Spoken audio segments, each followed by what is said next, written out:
Okay, why don't we call this meeting to order? I'm going to call up the following non-agenda item speakers: Frank Carl, Donna Grant, Amy Kitchens, Sonia Koo, and Daniel Smikowski.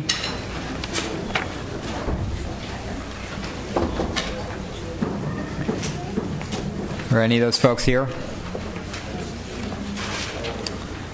Nope. Yes. I'm Donna Grant. Hi, Donna. Yeah. Hi. The Sonia Koo is giving me her minutes. She's also from Wegeforth. We can't do that. Well, okay. My name is Donna Grant. I am a parent of 2 children at Wegeforth Elementary. I am here to talk about the position of educational specialist that is being cut from our school. I could stand here and tell you all day about what that position has meant to me and my family. I have a child with autism, but that's probably not what you want to hear. What I would like to tell you is that cutting this position does an extreme disservice to every child and every teacher in our school. I don't want to bore you with numbers, so I'm not going to. I just want you to understand that there's now only going to be one educational specialist at our school. She is going to be expected to teach 2 day classes, all the way kindergarten, all the way through 5th grade. That's 5 hours a day. It doesn't take a rocket scientist to figure out that when you add on IEPs, meetings, assessments, testing, not to mention these teachers that have these children. My child is mainstreamed. He's been mainstreamed ever since day one. If not for the support of an educational specialist, he would have failed miserably. His teacher, there are now 37 students in his class. 37. 5 of them have an IEP. This teacher is now expected to deal on her own. She's not a special ed teacher. She's going to be expected to deal with these children on her own in these classrooms with no support. These classrooms are going to come to a screeching halt every time there's an issue. It's unfair. The general education children, they're not going to get what they need. Little Susie in the corner who's having problems with math, sorry, can't do it. These special ed kids, they're going to fail. You can't mainstream these children and then not give them the help that they need to succeed. You can't put a child in a classroom with an IEP where there's a federal mandate that says these teachers have to do this, this, this, and this, and then give them no support. I've made it my mission to educate every general ed parent in my school because this was slipped by. This just came up a couple of weeks ago. And general education parents, they don't understand what special ed means. They don't understand what that position means to our school, but I've made it a point to let them know. I've got the support of every parent and every teacher in my school. This is wrong. It can't happen. It can't happen. I understand that California has a budget crisis. I get it. My husband was laid off, and on a very much smaller scale than what you all do. And God bless you for the work you do. I do not envy any of you. I had to cut things out of my budget. I had to go through my home and figure out what do I need, what don't I need, what can I live without, but what is going to hurt the fewest number of people in my family. And what you're doing with cutting these positions, you're hurting a lot of people. It's not good. It's not good for anybody. And I guess that means my time is up. And I want to thank you all very much for listening to me. It's the special education position at Wegeforth Elementary. I'd appreciate any consideration. Thank you very much. Thank you. Thank you, Ms. Brown.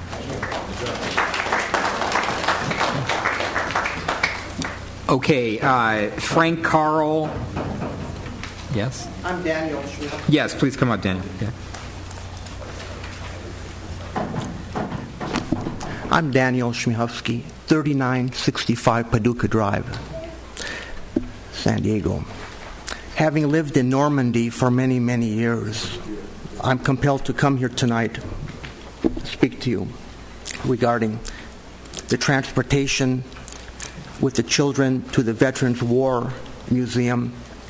It has been cut, and these children need this. They need it to be taught history, and they need this experience to go to the museum, but they have no way of getting there because of the funding, the transportation. This is very important. Very important. I grew up in Normandy. I can attest to how important this is for the children to learn and to see the pictures and all the memorabilia of the Veterans War Museum. Do what you can to increase the transportation for these kids.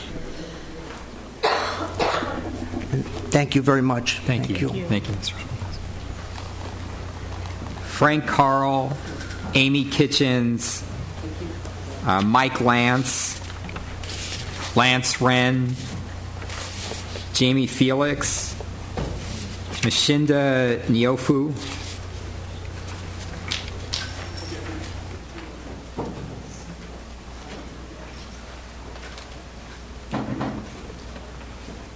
ready, Mike? Yeah. Good evening. My name is Mike Lance. I have my address and everything on record. This evening I'd like to speak a little bit on the web page that we have here, and it was upgraded and updated and everything. The only problem is you can get that web page here, you can't get it outside, you can't get it in our building.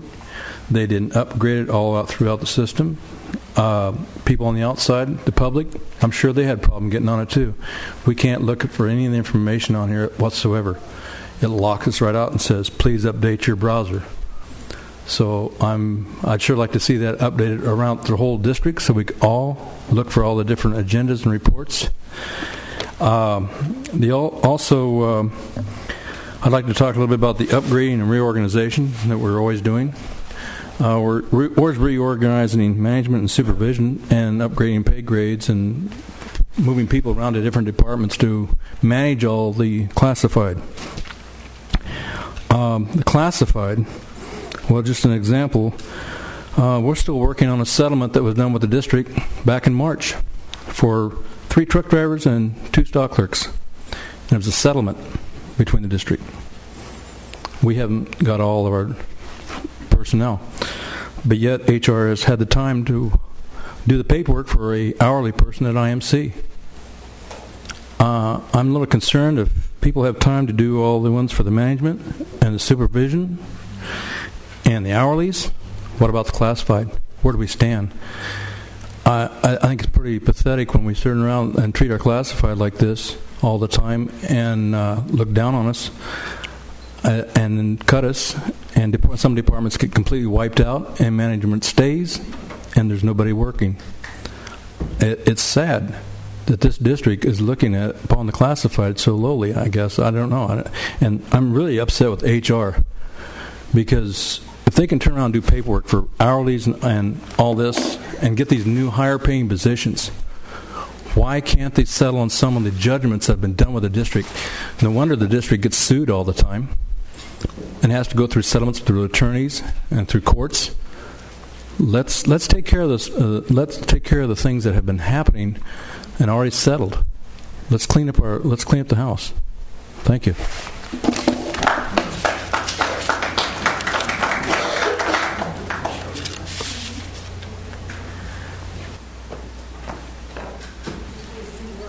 My name is Lance Wren, and I'm Vice President of Custodial for Chapter 724. I'm also Political Action Coordinator for this region.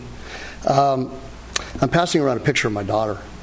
And the reason I'm doing that is because she's a ballerina, and it costs a certain amount of money to have your daughter go to ballet classes, go to ballet school. If my wages were to be cut, and my hours to be cut, or furlough days or things like that, what would happen is I would not be able to afford for my daughter to go to ballet.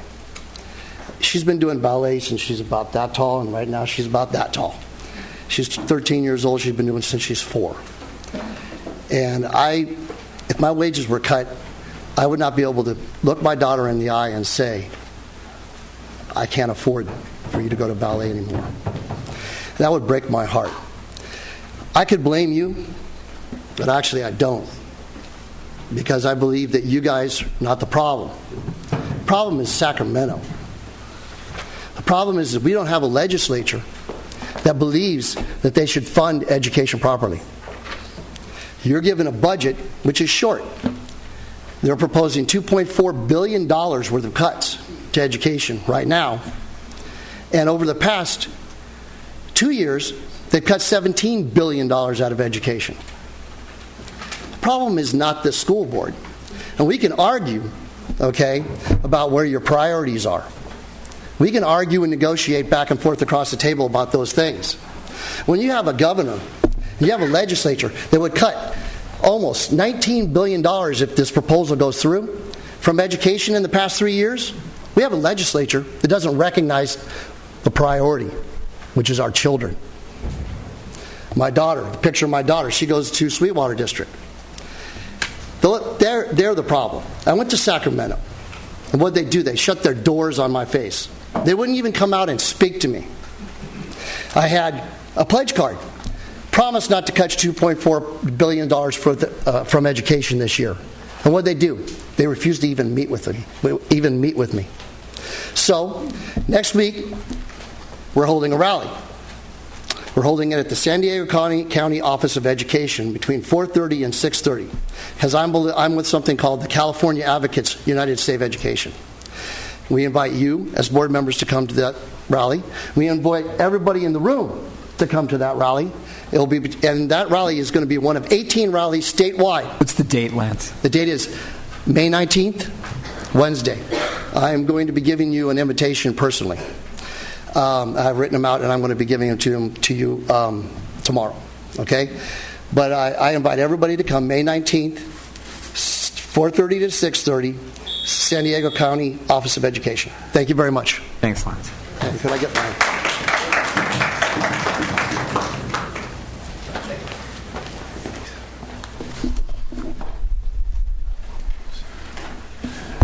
Good afternoon. My name is Mshinda Nyofu. I serve as the Executive Director for the Ujima Institute for Civic Responsibility, and I'm also an educator within the district.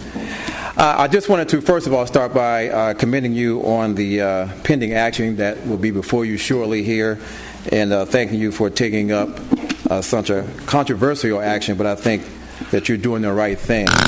And it's in that spirit with I come before you, basically to introduce to you and inform you of something that you might not be aware of because of the controversy and our righteous indignation as it relates to AB 1070 out of the state of Arizona.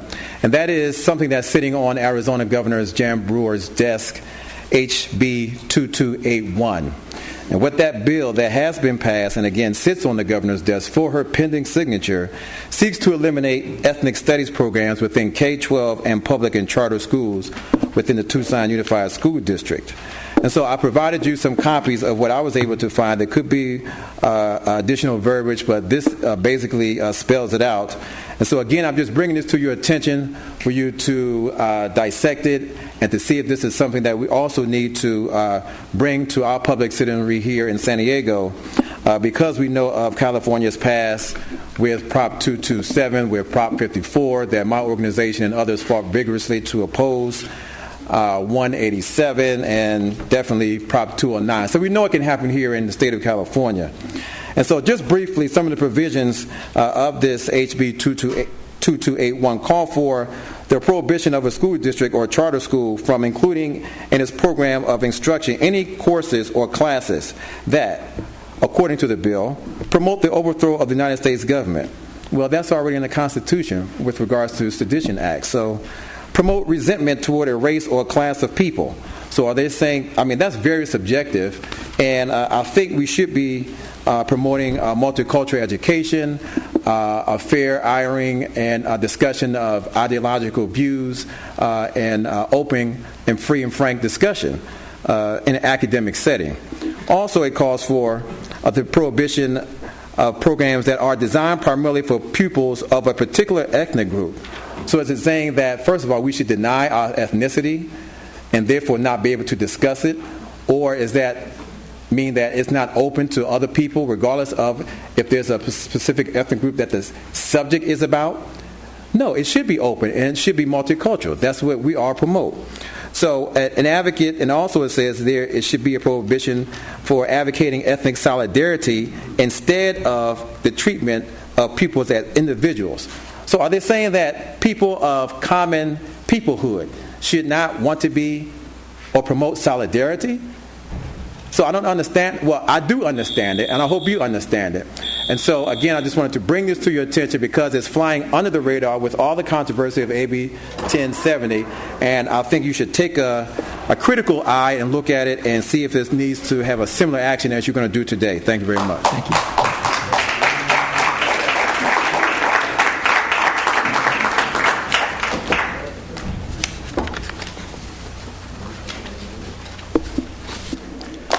Hello, my name is Jaime Felix, and my address is on record. I've been a district employee for 21 years, and I want to first thank this board for the decisions that it has to make and for the efforts that you do. I'm here to talk about the reorganization of the third floor. The district has been under had many years of financial difficulties, and never has the problem been the reorganization or the organization of the third floor. If it's not broke, why fix it? If you do reorganize the third floor, I request that it be cost neutral.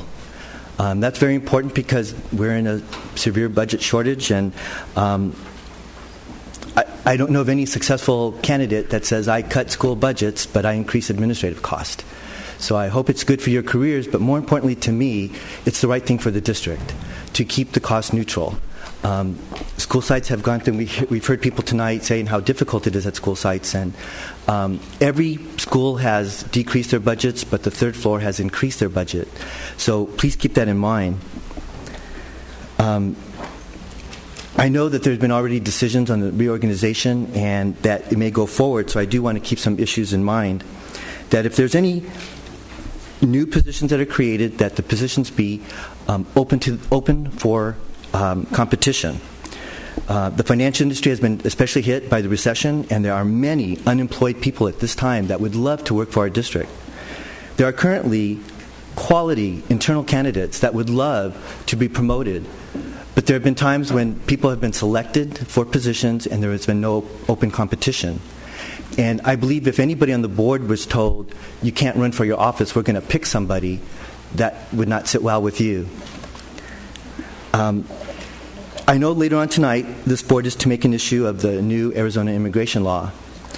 And I request that you resolve the discrimination cases that are involved here against the school district before you discuss Arizona law. There are current complaints about discrimination.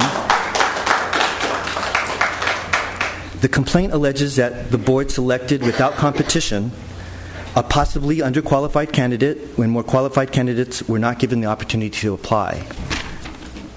I request that this board, because it created that problem, that this board resolve that issue.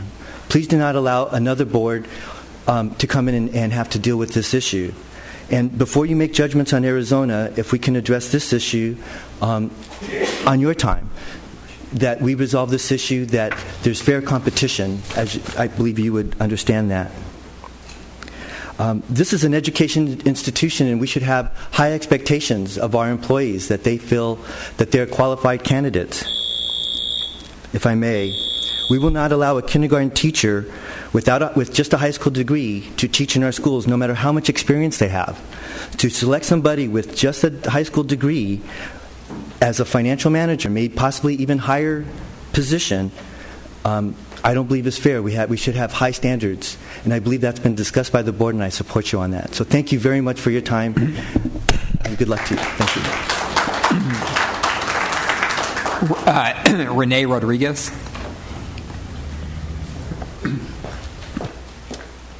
Good afternoon. The reason I rush in, I'm new in San Diego. I moved in from the city of Thousand Oaks, and the GPS drives me crazy. I'm always lost. Give me another year.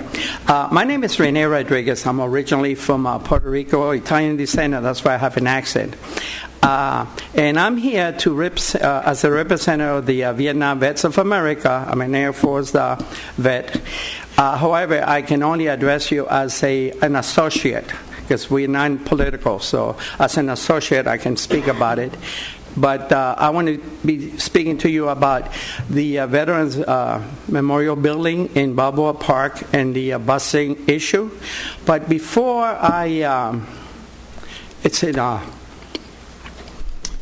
an emotional thing for me.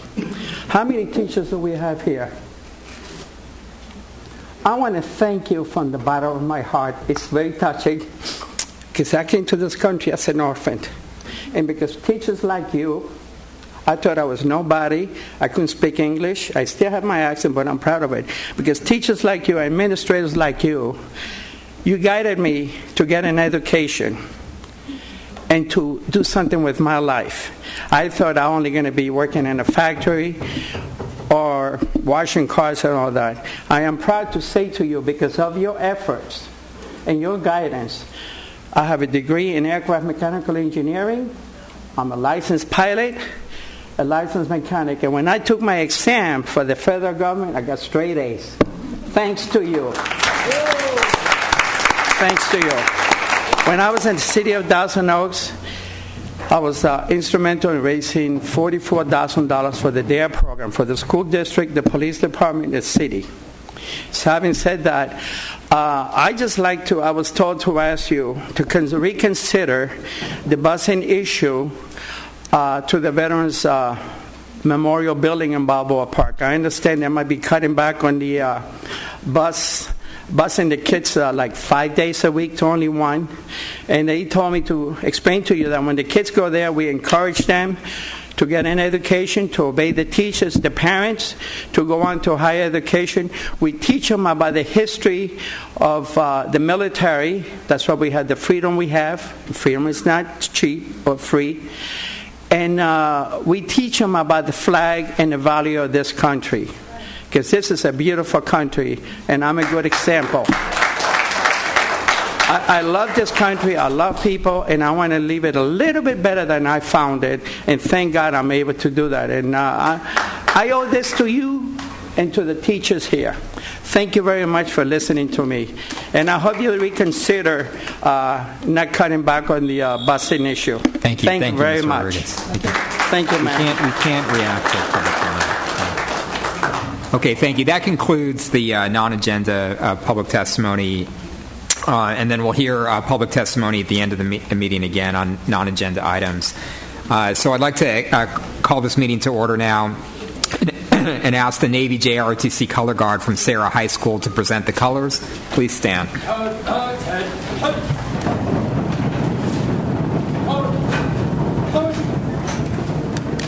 Ready? Forward. Touch.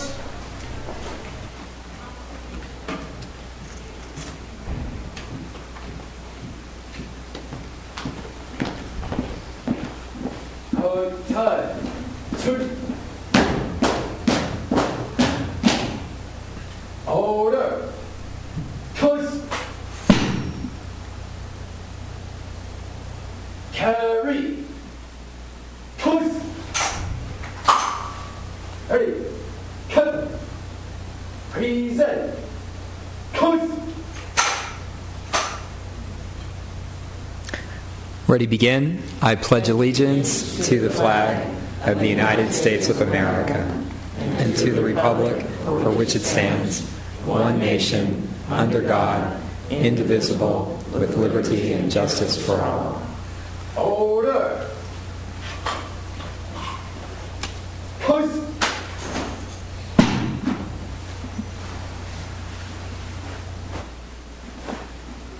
Ready.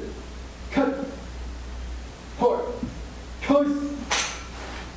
Our time. Turn.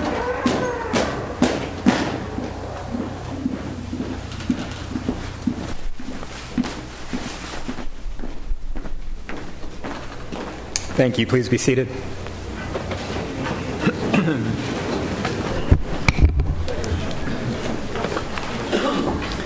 So I'd like to welcome everyone present today and those watching the broadcast and call the May 11th, 2010 regular meeting to order with all board members present. If you wish to address the board today and your name is not on the blue sheet located at both entrances to the auditorium and you've not already submitted a request for public testimony form, please complete the form and submit it to Ms. Ward. Speakers on agenda items will be called on to speak during the discussion of the agenda item. At this time, I'd like the ASB student representatives to the board to introduce themselves. Please tell us about yourself and what's going on at your school, both academically and socially. We have Brian Keene, the ASB president at Crawford Law and Business High School, and Vince Gamina, the ASB president at Lohio High School.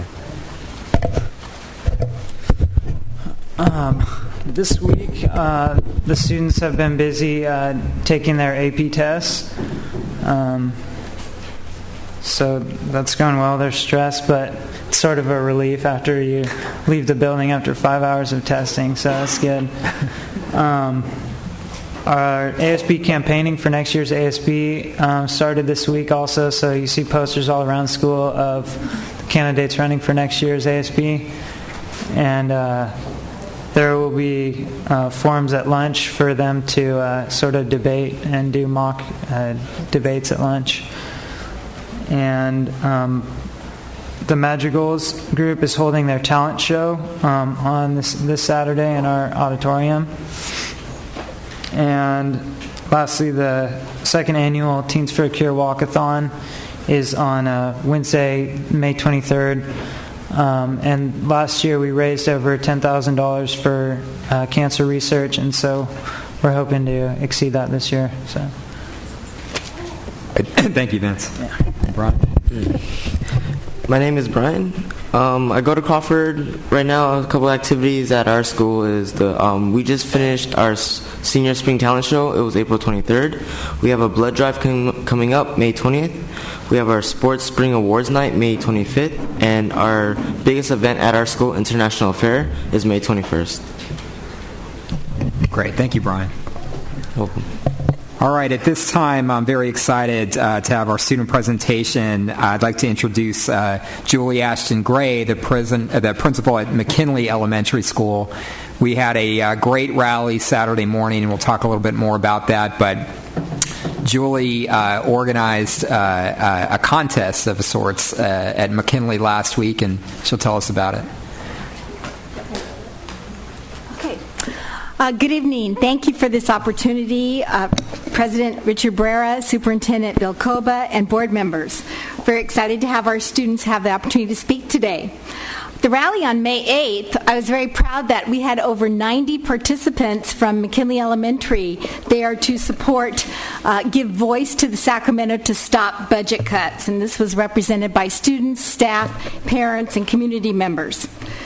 We also had a contest to prepare for the rally by Student Council, and they asked students to share their concerns about budget cuts and how it affects schools, and to support and to share their opinions.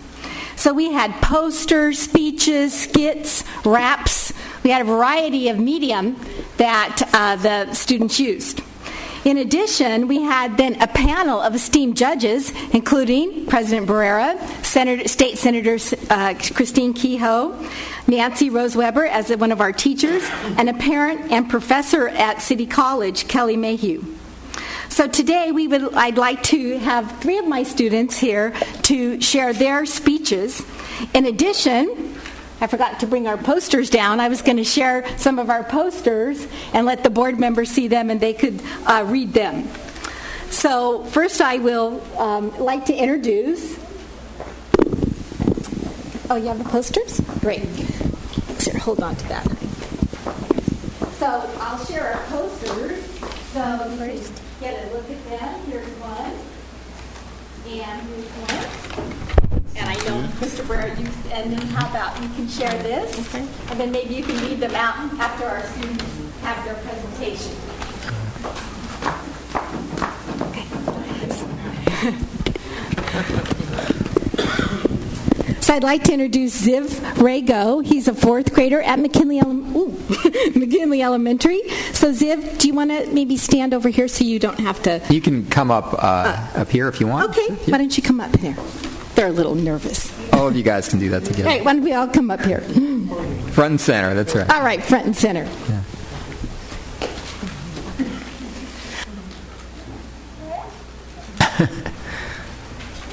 Okay. All right. Ziv, do you want to turn around? And you can read yours. This is Ziv. Hello.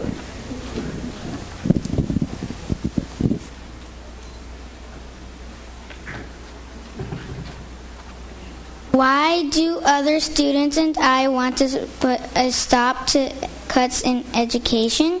because we want to learn. Schools like McKinley Elementary School are trying to help kids learn, but the state is making it harder by taking the school's money away. I think schools are important because they play an important part in educating children. That is why adults are smart, because they were taught and were educated in schools. I want to put a stop in education because how are kids going to learn without schools? If schools weren't built when adults were children, how would they teach us? It's just like if you take green plants away, for example, and then other animals that depend on green plants will pass away. If the state continues to take money away from schools, we won't have enough teachers, school supplies, dance and music classes, or books. Learning will become a thing of the past.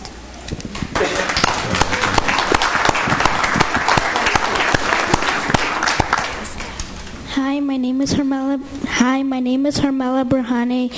I'm a student at McKinley Elementary School, and I'm going to tell you why education is important. I came to America 3 years ago from Ethiopia. My family and I came to America so that my little brother and I can get a better education. Cuts to school will end up hurting children in the future. In Ethiopia, there are no music or after-school programs. When I first came to school in America, I was happy to learn so many things that I might have not learned in Ethiopia. The cuts to education means that there will not be enough stuff to help kids like me. I think that education is important and that there should not be cuts to school because we are the future.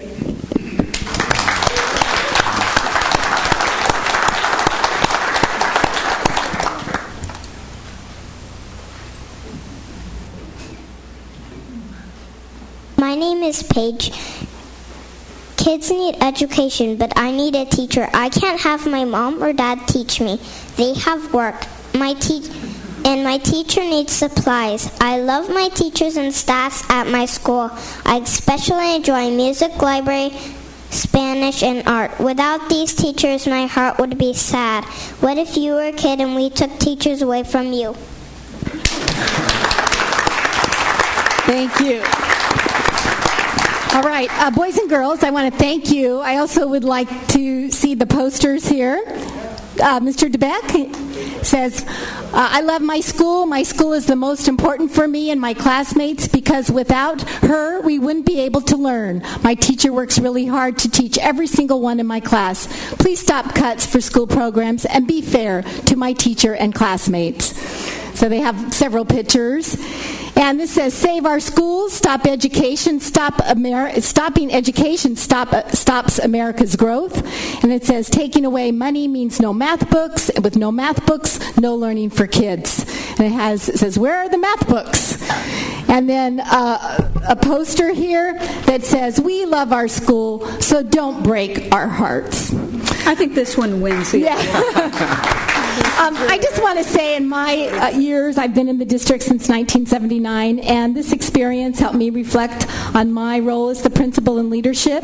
And what it made me realize, our schools are for kids and about kids, and we need to listen to them more. And that's what I've learned from this experience, to really listen to their voices. So thank you for this opportunity. Thank you, Mr. Brera, and thank you for all the hard work you do. I know it's difficult. Terrific job. Thank you, Julie.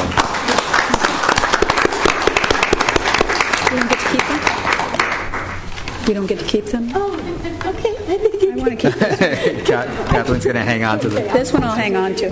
Thank you. Thank you, Julie, and thanks again to McKinley. It's just a great school community, and you guys really came through for the rally as well. It was fun. Great. So let's move on to item C, our superintendent's information report. Superintendent Koba. Thank you, President Barrera. Number of items. First off, this past week was a good one for being out at schools, and I had the opportunity to visit 3 elementaries, Burbank, Euclid and Johnson. And in every case, staff, students, and parents well engaged, doing very good work. A couple things I wanted to share with the board, with the community at large. One of the real, I think, fun things was going to Euclid, a school of 99% free and reduced lunch in one of our older, socially disadvantaged neighborhoods, and just the energy around there and the way they kicked off Friday. If you could picture 500 kids, administrators, and staff out there on an open assembly area at the end of the award ceremony, all holding hands and singing the Euclid Eagle song. And if you could have taped and sent that to Sacramento, what a message that would have been as to what we're all about in terms of education. And then a little later on in the day, going out to Johnson, which very powerful magnet school.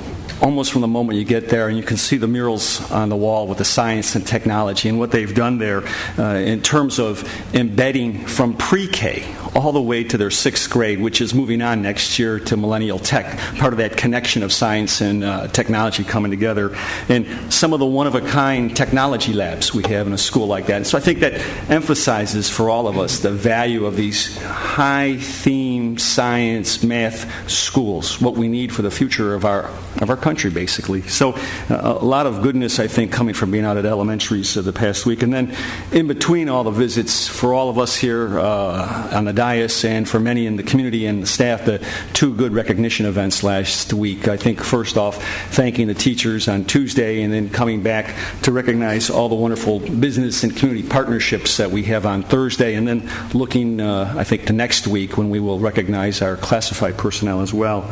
A couple other items to touch base with. I was at the County Office of Education Achievement Gap Task Force this past Thursday. Superintendent Randall Ward chairs that, along with outgoing Superintendent Don Phillips from Poway, and to bring a forum together of most of the county to talk about what we're doing to reduce the differences among our socially disadvantaged ethnic groups, with a particular emphasis on our African American and Latino groups.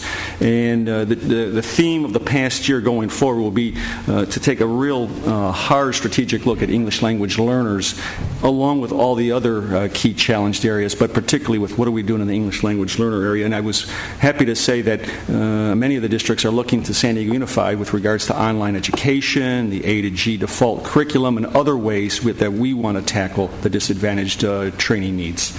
And then last 2 things, area superintendent recruitment selection process is underway. And on this past Friday, we sent out to all of our Friday Notes audience, thousands of people, as well as across our district, requesting folks to provide survey input, profile attributes for what we value in cluster area superintendents. We're going to compile that data for interview panels to weigh when they go forward at a later time. We independent of that, built a special survey for the cluster principals so that we have varying kinds of input for the profile we want for our area superintendents. And all this will come together across the next several weeks. The coming week this week is one, again, filled with school visits and also working with the high schools in particular as we do some restructuring for Crawford and for San Diego High, concepts that we're going to bring to the board at the end of the month of May. But a lot going on. Thank you. All right. Thank you. Thank you, Superintendent Cohen. Okay, can I get a motion to adopt the agenda? Please vote. And can we get a motion to approve the minutes for the regular meeting of... Second. Great. Please vote. Okay, let's move on to our board information reports. Why don't we start with Mrs. Nakamura? Yeah, it was really an interesting week last week with the honoring our teachers and the rally that we had, or the reality that we had, as I was about to say, which is pretty hard. But I was I wanted to share with the board. I attended. It was by invitation, a consortium of business, university. And some elected people from various spots, mostly in California, but some across the United States, for the California Language Roadmap is what it was called, and it was a consortium interested in second language acquisition in our schools and what can be done to bolster that. And they actually had a list of recommendations that I was hoping to bring to the board today, but I left it at home. It was interesting, the focus on that. There was, I think, the most interesting, Steve Weber spoke at the beginning of the meeting, and then Susan Davis, Congresswoman Susan Davis, also had video presentation. She couldn't make it herself, talking about this. But I think the most interesting speaker was an astronaut who was very ably demonstrated and talked about, it was one of the best speeches I'd heard in a long time, the importance in his career of having, well, he didn't have much use for Latin that he took for 2 years, but I think he did, but German and then Russian and then Chinese, and was very capable in speaking all three of those languages, but talking about what that meant for the space program. So that was a really important, and it was an all-day event. It was fascinating to sit in on that. So I'll be sending the board some of the recommendations and concerns regarding policy changes and that sort of thing. They're very interested in our policy that we've developed and would like to receive a copy of the policy that we've made with regard to biliteracy in our schools. And so we'll be forwarding that onto that group as well. But we also received word on Friday that the National Association of Music Merchants has named San Diego Unified as one of 7 school districts in the state of California and 75 nationally, so this is a national recognition, as being most supportive of music education. This is not something that just happened. It's the work of citizens, teachers, band boosters, superintendents, board members in this district over a 20 to 30 year period, recognizing the importance of music education. I think when our students were up here, it was interesting how many of them, all mentioned music, and that's a very fine tradition that we should be proud of in San Diego Unified. I think it helps us with enrollment. It certainly helps us with our children's education, and now receiving this national award from what's called NAM, National Association for Music Merchants. And next time we meet, I want to talk to you about Gum Wizard, which is the little machine that Drew Rollins and I found out about. So next time. We're hanging. Okay. Sounds good. Suspense. Thanks, Dr. Evans. Okay, yesterday I was going to Whitman Elementary, where we're going once a week to volunteer with third graders to help with their reading. And I was very happy to meet a young woman of about 65 or 70 years old who had started volunteering at the school a few months ago and just told me her grandchildren live in another area and how much she got out of helping the kids in school. And she was just really doing a wonderful job. She was particularly, she was born, raised, grew up in Claremont, and she was particularly interested in helping the kids who are now learning English. And last Thursday we had a big event which was really to celebrate our volunteers in the schools, and there were a few chosen volunteers of the year, but they were just a sampling of what's going on all over this district in terms of people who are very faithfully showing up and helping our schools, and we really need to show them our appreciation because we really do appreciate what they're doing. And finally, last night I was at a cluster meeting in Mira Mesa, and I think everybody's getting pretty excited about the idea of what we're doing in terms of having local area superintendents. San Diego is a very large district, and a lot of people feel out of touch from the community in terms of what's happening at the district office.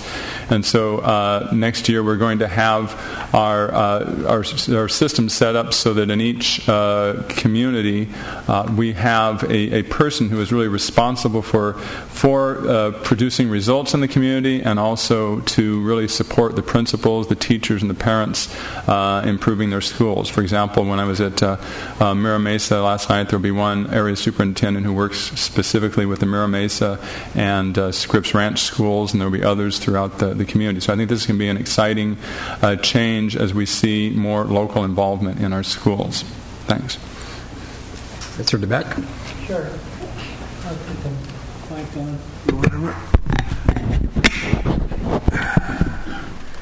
Just for a point of information, I think the two gentlemen that were here where they're talking about the Veterans Memorial, we're talking about the transportation to the Balboa Park program, because that's where that transportation comes from, and I don't think that was clear. And I also wanted to talk about the volunteer event. I think it was great. We get more and more volunteers every year, and the event is always nice, and we have to thank SeaWorld for their participation and the others that help us as well, the credit unions and all that are supportive of the program. Also, relative to the area superintendent selection committee, I made my appointments already. I hope you will do yours so they can get on with their business. I appointed Pat Hom from Pacific Beach and Christy Skadden from Point Loma as my representatives already. And so that's it. Thank you, Mr. DeBeck. Ms. Jackson. Okay, great week last week, as we all noted. Teachers Day, SeaWorld event. I had a lot of fun. I didn't get to bring anything with me, but I had a lot of fun. And thank you to all the volunteers that we have. Cluster meeting at Crawford was very well. The parents there are taking the leadership role at Crawford. They also provide a list of criteria they want for their area soup. Last night was Lincoln's cluster meeting, and they have done the same. Friday morning, I had a chance with Barrera to go to an arts consortium that's looking at helping arts in our schools, which they said we're going from STEM to STEAM, putting that arts piece in there, and very, very supportive of that. And then I had a chance to go to a school for my site visit, and I went to Bay Park Elementary, one of the schools I used to teach at, and they were actually working on art. And this is a piece that's done by a fourth grader in John Clark in room 24, Mrs. Yates' class. He gets an extra bonus if he sees this tonight, so I got to make sure I mention everything. But Bay Park is also having their 70th anniversary on June 3rd from 9 a.m. to 1 p.m. And we're looking for everyone to turn out alumni for that particular school. Saturday was a historic event for us. Our district is really taking a leadership role in challenging our elected officials to do the right thing for education. I often say when we run, not just us, but when people run for office, one of their prime items they list is education. I'm going to run, and I'm going to take care of education. But somehow they get in office and forget about education, as you heard earlier, with the doors being closed and our representatives faced asking them to pledge not to cut to education. It is important for us to understand that if we don't advocate for education, it will be cut. And if education, public education goes away, our nation goes away. Our nation was made great because of public education, and we cannot afford to lose that. Thank you. Thank you, Ms. Jackson. Well, it was a great week. I was able to get out Friday morning to the Family Friday at Central Elementary School, which was really terrific.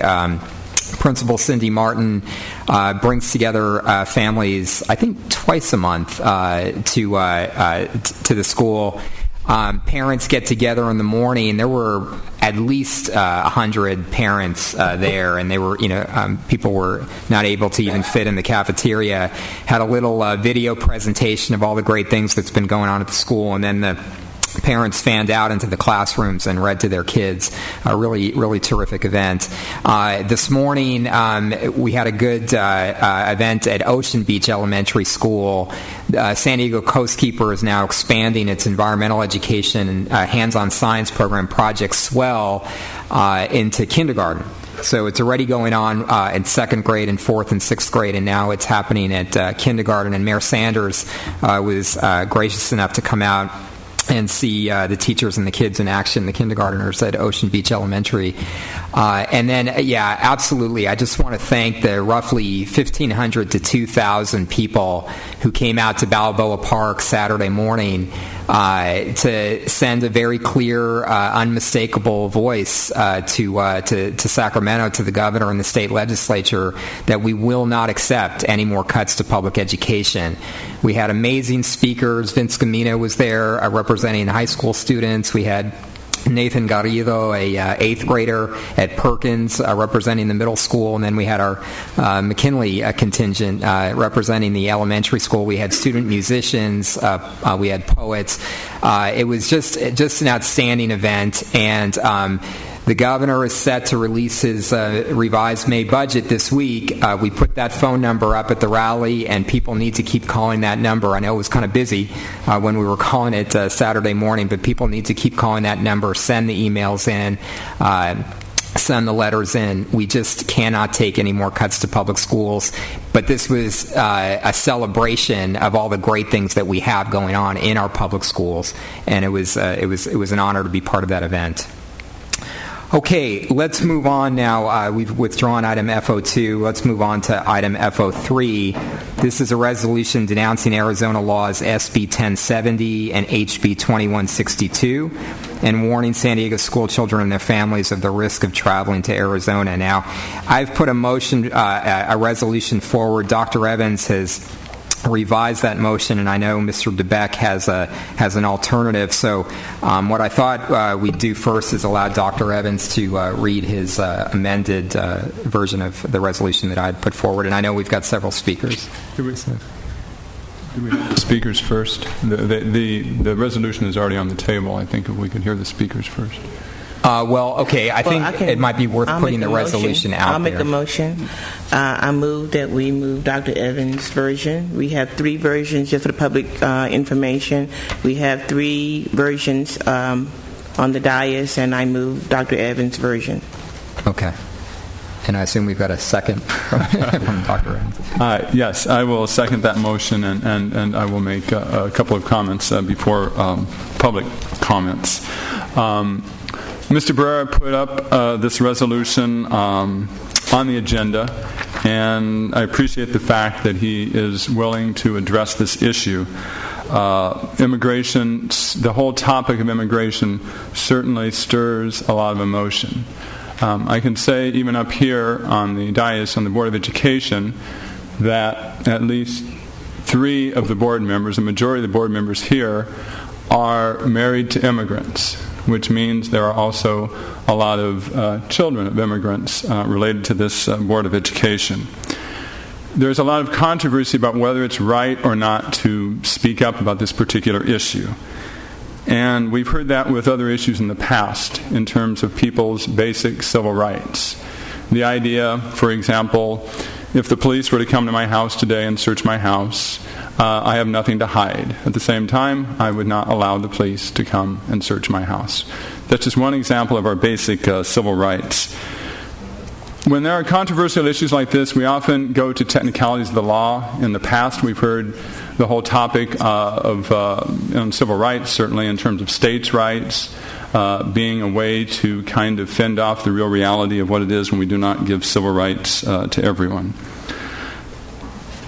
I read the resolution that was proposed by Mr. Barrera, and I disagreed with one detail in particular, which had to do with the travel advisory. I think that the actions of the Arizona legislature have been very well publicized. People are aware of it.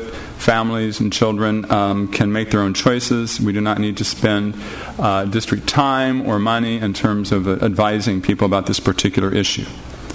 But what I do feel we need to do is speak up. Immigration is a very important topic in San Diego. It's a very important topic for us and for the students in our schools. And as a board, this is not necessarily in agreement with every person who lives in the city of San Diego and the district, but as a board, we can speak out publicly about this in terms of our opposition to the tactics and the laws being passed in Arizona at this time as our neighboring state. In terms of us taking a particular action, the action I'm proposing is that we, in response to that, develop a policy to restrict travel and participation in conferences in the state of Arizona as a result of the state of Arizona taking this tactic. But furthermore, that we ask and urge the members of Congress to develop comprehensive immigration reform that will finally address this so that these laws can be applied consistently throughout our nation. Okay. Thank you, Dr. Evans. I'm going to call public speakers now, and then we'll have board testimony afterward. Let's start with Gonzalo Almanza, the Reverend David Brown, Kathy Pastor, Javier Valdovinos, and Camille Zombro.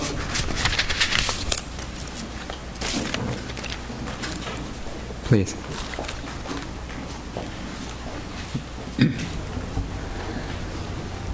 Good evening, Mr. President and members of the board. My name is Reverend David R. Brown. I'm here to address the issue of the Arizona law. I am for the law.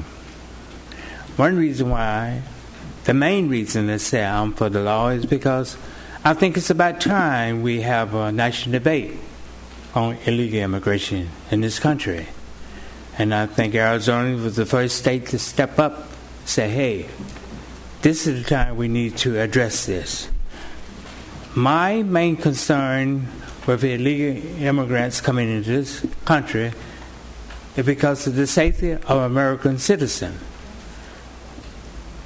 We have to have some way to keep illegal people from coming in our country like other countries do in that country.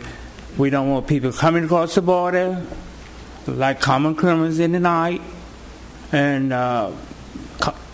causing us to be in safety of our lives as it is in Arizona. And I have to commend Arizona for stepping up to the bat. We in California, as Ms. Evans said, we need to address this before it spills over into a heated debate in California. I have to admire you for standing up for what you are suggesting about the revolution. I think you have that right. But I don't think the Unified School Board is the right place to pass a resolution like this. Your personal opinion should be reserved to yourself, and if you want... And if you want your personal opinion to be heard, you should consult the media. Have an interview with the media and let them know how you feel. The board, we elected the board members of this city, of this county, to educate our kids. So let's get back to education. Thank you, Reverend.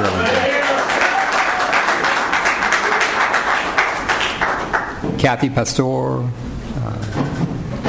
Hi, I'm Kathy Pastor, and here I am talking to adults again. I'd much rather be speaking to kids, but at the fourth grade program, those attending the Old Town program hear a story about a man who lived in San Diego during the Mexican Ranch era. He was a law enforcement officer and a business owner. He was a respected citizen, and he had a good life here. But before Alan B. Light moved to San Diego, his life was much different. Before he lived here, he lived in a part of this country where he could be stopped, detained, and made to show identification papers.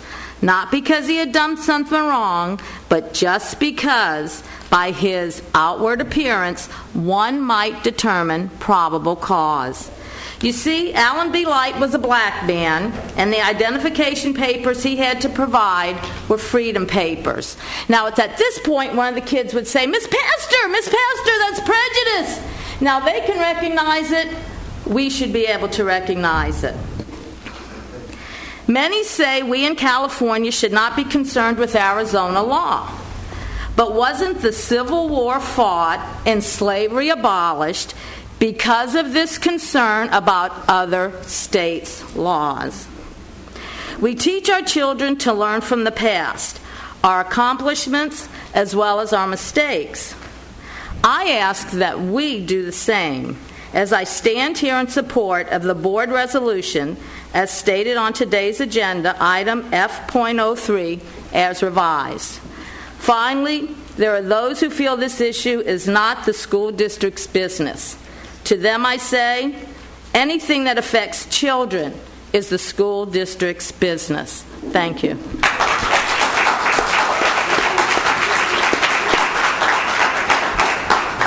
Javier Valdovinos. Hi, my name is Javier Valdovinos, and I'm a parent of 3 kids in high school, Lincoln High School, Whitman, and San Diego High School.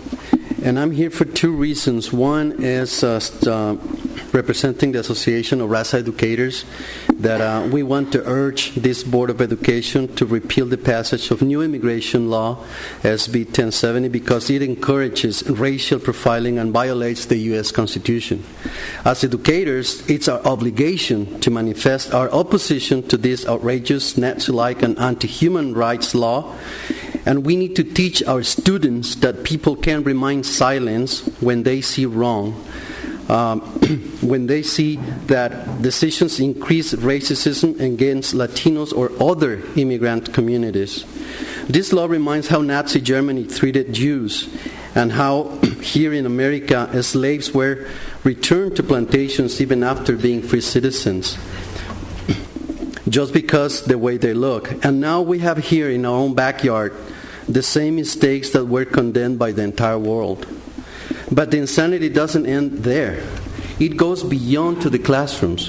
When the Arizona Department of Education has told schools that teachers with heavy or ungrammatical accents are no longer allowed to teach English to kids just learning to speak the language. What is going to happen to those immigrants professors with years of teaching with heavy European or Latin American accents, banned from speaking and walking around with their proof of citizenship in hand, ready to show to the police? These teachers are going to be potentially considered criminals. Today, this organization is making clear that we will not tolerate any violation to human rights, and we are not supporting these barbarities.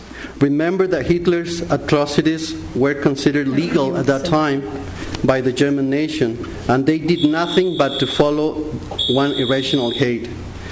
We need to learn from those mistakes. So we urge this Board of Education to take a decision to condemn such actions that it hurts us all. Thank you.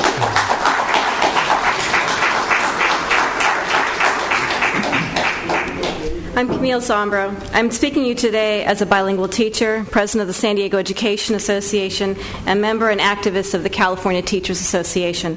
CTA's policy on immigration reads, CTA believes in an immigration process that includes due process, political asylum, and timely legalization without regard to national origin. Immigration policies should guarantee human rights and protect the integrity of the family unit without discrimination. Regardless of the immigration status of students or their parents, every student has the right to a free and public education free from harassment. Schools are a safe haven, and that no police officer or federal, state, or local agency shall enter the school building or school grounds for the purpose of interrogating, questioning, arresting, or taking into custody a student and or parent unless upon lawful request. CTA opposes any immigration policy that further militarizes United States borders, hinders workers' ability to organize, imposes high fees and fines on those seeking legalization and citizenship, or criminalizes individuals or groups who support or assist immigrants regardless of their status. Like CTA's policy, this resolution before you articulates a simple belief in humanity, justice, and basic American freedoms.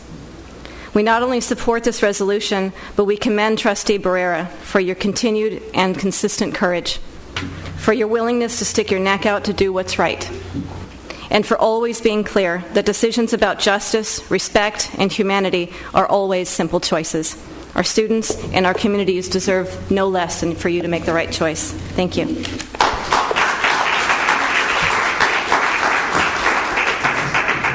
Enrique Morones, Gus Chavez, Tim Guerrilla, and Estela de los Rios. Buenas tardes. My name is Enrique Morones, and I want to congratulate President Barrera and the school board for taking on this issue, and I'm in favor of the school board taking a position against Senate Bill 1070. The racial profiling, the okaying of racial profiling in the state of Arizona. A society is judged on how we treat our children. And what are we thinking? What are we showing our children? We're passing laws that discriminate. We're passing laws that allow law enforcement and citizens alike to stop people because of the color of their skin. President Obama said that this law was misguided. Would he also say that Jim Crow was misguided? This is not misguided.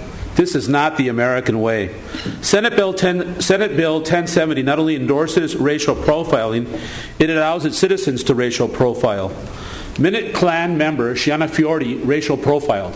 When she wanted to start another Minuteman group, she went to Arizona, she saw a Mexican, imagined he was undocumented, and killed him.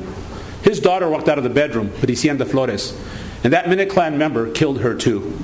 Racial profiling affected not only Bricienda Flores, it affected Luis Ramirez when he was killed for being Mexican walking down the streets of Shenandoah, Pennsylvania. They killed Marcelo Lucero because they thought he was Mexican in Long Island, New York. Racial profiling kills.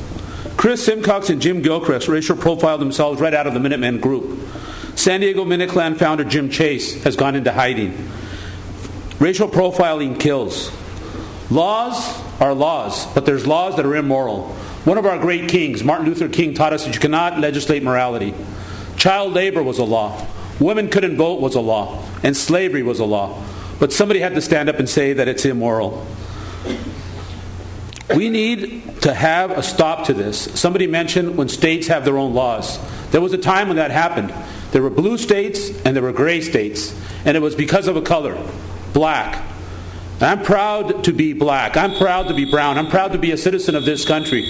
But what is taking place right now is wrong. Arizona is the new Mississippi, and we need to put a stop to this right now. We need immigration reform.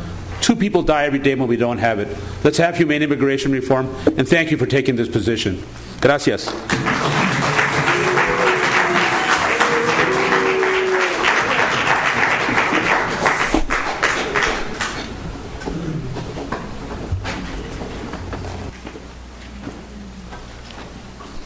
My name is Gus Chavez. I reside in the college area. My address is on my presentation. We don't need to revive Jim Crow laws that created generational havoc within the African American community in this country. Thank you for the opportunity to speak in favor of the resolution that allows the district to advise all students and their families to reconsider the risks associated with any and all travel to Arizona due to the enactment of SB 1070, the racist and unjust racial profiling law. This law has given rise to a state of siege atmosphere in the Latino community similar to what we experienced during the 1930s repatriation movement against anyone who looked Mexican or Latino. Tragically, several million American citizens, legal residents, and yes, undocumented persons suffered official involuntary deportation.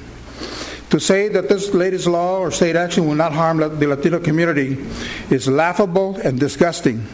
It is easy for those who are not of my pigmentation or culture to say we are overreacting. While a historical experience with racial discrimination and official segregation of schools and public facilities tells us that we must do everything we can to avoid going back to the, quote, good old days of segregation. This photo that I just shared with you is from Sonora, Texas, where I come from, where we attended segregated schools by law, the Mexican school. Now Arizona even has a new law, language policy enforcement that will not allow teachers with accents to teach English in public schools. How would that work in the San Diego City schools? How unjust is this law?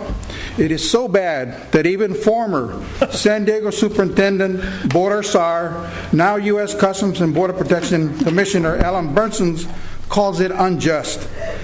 Now that alone should tell you something about the so-called law. I'm a Navy veteran. Your support for this resolution supports our American rights. Thank you. Estela de los Rios, Tom Guerrilla, and Dawn Miller.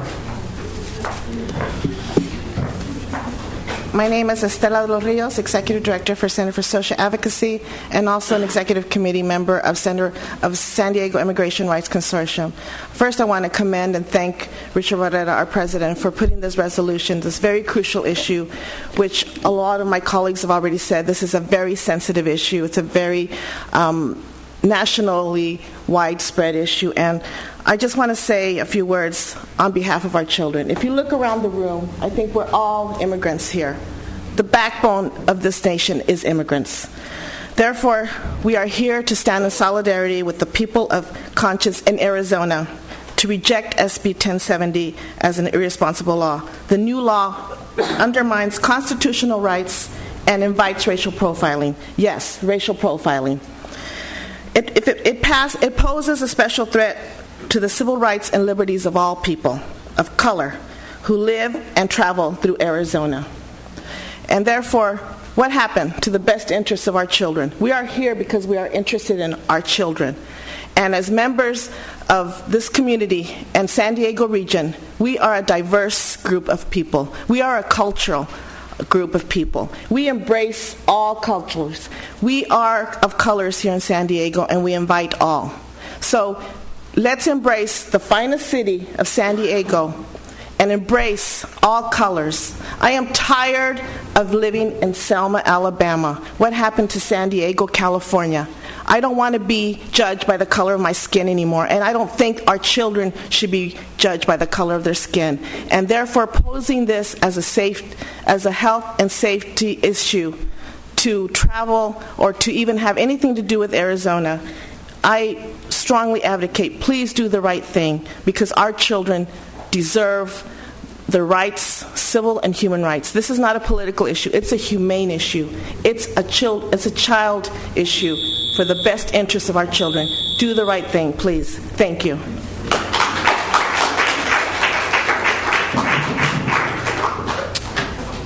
Tom Guerilla. Name is Tom Guerin. Somebody said, if you don't read history, you're bound to repeat it. And I'm probably the only guy that saw the Berlin Wall go up. I was there. I also saw the Iron Curtain go up. There's another one, buddy. And I saw the Iron Curtain go up. Or I'm seeing it go up. It's the same thing. You know, I'm out of the 60s. I fought for civil rights. I fought against the Vietnam War. But I've never seen this country as ugly and hateful as it is now.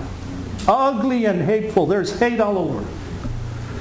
And you don't think we're capable of mass genocide or ethnic cleansing? Ask the Vietnamese when we dropped Agent Orange and napalm on their heads. The American Indian when we rounded them up. The Japanese when they went to camp. The Chinese when they built the railroad and we dumped them. This country has a problem, blame a Mexican. Deport a Mexican. Round up a Mexican.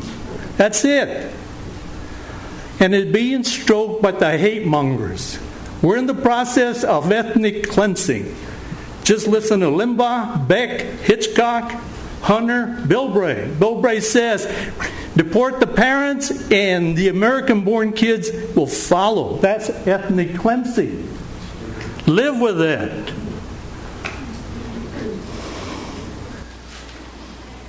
I don't think I have any more to say. But I'll remind you of something. Famous Mexican, when confronted by three gringos in Mexico, the gringo says, let me see your papers. Mexican said, I don't have to show you no stinking papers. We're at war. Chair I saw the Berlin Wall.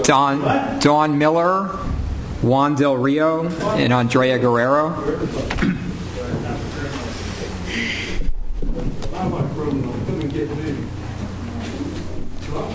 We are going to be civil in this auditorium. Yes, Dawn? Yep. Hi, my name is Dawn Miller. I'm a local high school teacher here in San Diego, and I want to thank you for taking seriously the current state of community affairs and possibly taking a much-needed stand against the growing tide of racism and xenophobia that's plaguing the lives of our students. There will be people here today that will say that this resolution that denounces SB 1070 has nothing to do with our students or education, but anyone who is committed to the well-being of our children and connected to the communities in which they live will know that this has everything to do with education and our responsibilities as educators. As a human being, I'm embarrassed and disturbed by the growing number of attacks against migrant communities and other communities of color. But as a history teacher, sadly, I recognize that we live in a time where fear and uncertainty are fueling these acts of bigotry and aggression, very similar patterns of blatant discrimination that occurred in this country a century ago. As an educator, I know that my accountability lies solely with my students, their parents, their communities, and it is my duty and my obligation to take a stand when they are wronged and when their well-being is endangered. Such is the case today with the unfortunate passing of racist legislation such as SB 1070. 50 years ago, during the Civil Rights Movement, much of what was being debated played out in the schools and the classrooms. Similarly, today, we find ourselves in the midst of a new civil rights struggle, and history will remember who took a stand to preserve the rights of those being attacked, who took a stand against racism and injustice, and conversely, who stood by and did nothing. I hope that you will stand with me on the right side of history today and defend the rights of our children and fight for what is good and what is just. Thank you.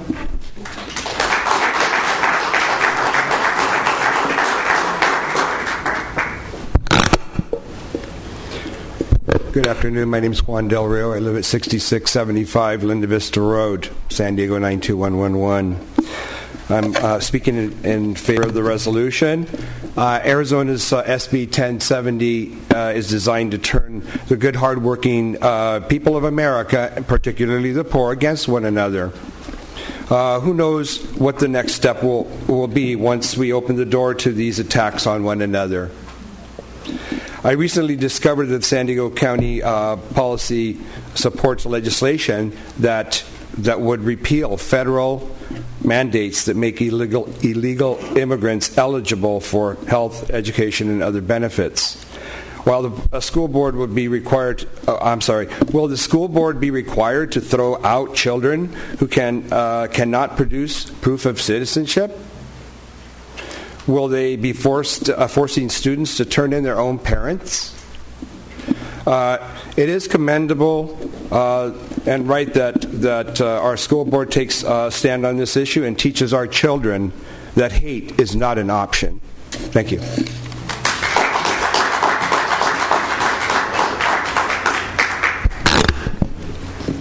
Good evening. My name is Andrea Guerrero.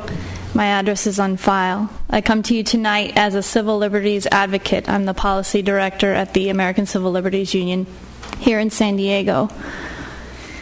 You should know that by the close of this week, ACLU will file a lawsuit against SB 1070 and its supplemental legislation as unconstitutional for all the reasons that have been articulated tonight.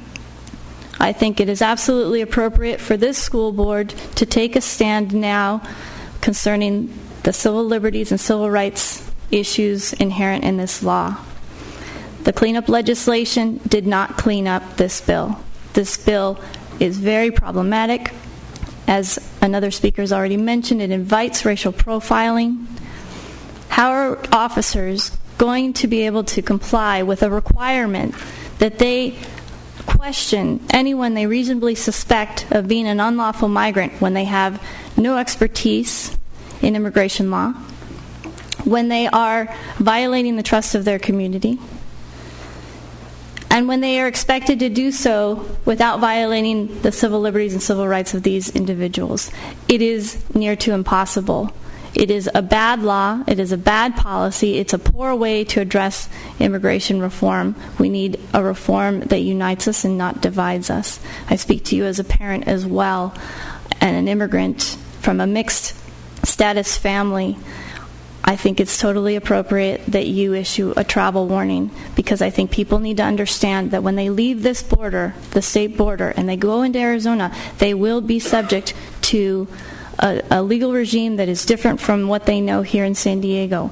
It is different in the sense that there, unlike here, they can be subjected to racial profiling, and that is something that is not supposed to happen here. So please, as people of conscience, as public officials, as those who are the voices of this school district, please adopt this resolution tonight.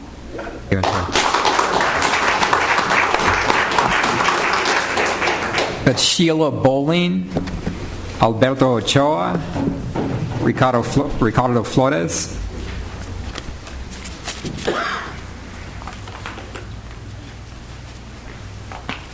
Good evening. My name is Sheila Bowling. My record is on file. Where do I begin? This board has a history of wasting taxpayer dollars on issues that are not in its jurisdiction, whether it be deciding what side to support on a vote that was decided by the common voice of the people, statewide, specifically Proposition 8, or to sound off on another state's decision on immigration. Just this last weekend, our board president asked the community to rally in a demonstration to ask the governor of our state to abstain from further budget cuts. Has the governor made public his decision on our request so soon? If not, then there is much work to be done yet. This work does not include admonishing parents to not travel to a different state. Parents can make that decision for themselves. This work does not include voicing your opinion on whether a state has the right to make laws to protect its citizens. That decision is one that is to be made by the citizens and the administrators of that state. Stop using taxpayers' money and time to worry about something you have no jurisdiction or authority over. If this is such a concern, move to Arizona, become a taxpayer there, and voice your opinion there. Stop inciting strife, anger, and division on a topic that has nothing to do with the ever-increasing concerns of education and budget cuts experienced by parents, employees, teachers, and students living right here in the state of California, specifically within the San Diego Unified School District. You are the administrator here, and there's much to be done without borrowing trouble.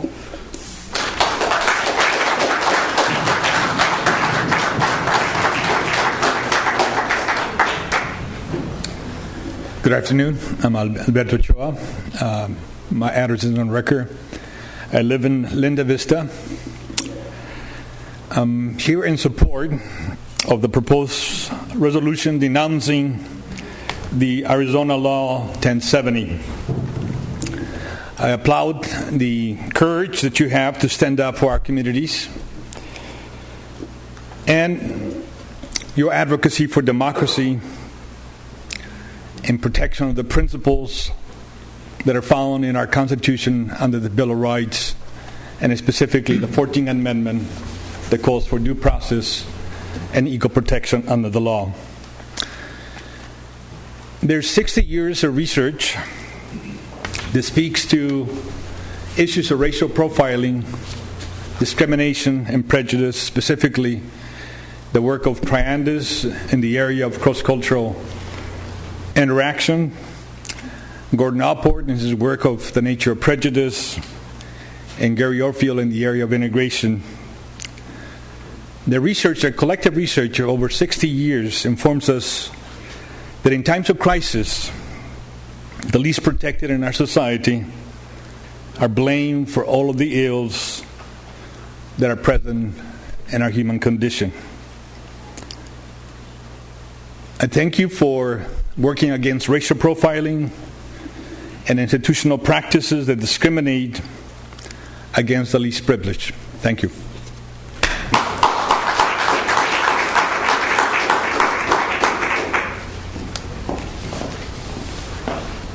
Good evening. My name is Ricardo Flores, and my record is on file. I live in downtown. I'm the president of the Chicano Democratic Association of San Diego, and I come here on behalf of my members to support the resolution before you. We feel that a school district that represents over 45% Latino students has an obligation to those students and their families to stand up to discrimination. And make no mistake about it, the law in Arizona is discrimination. With your vote today, you can send a message to those families that this law is not only unconstitutional, but it is un-American and it is wrong. Thank you.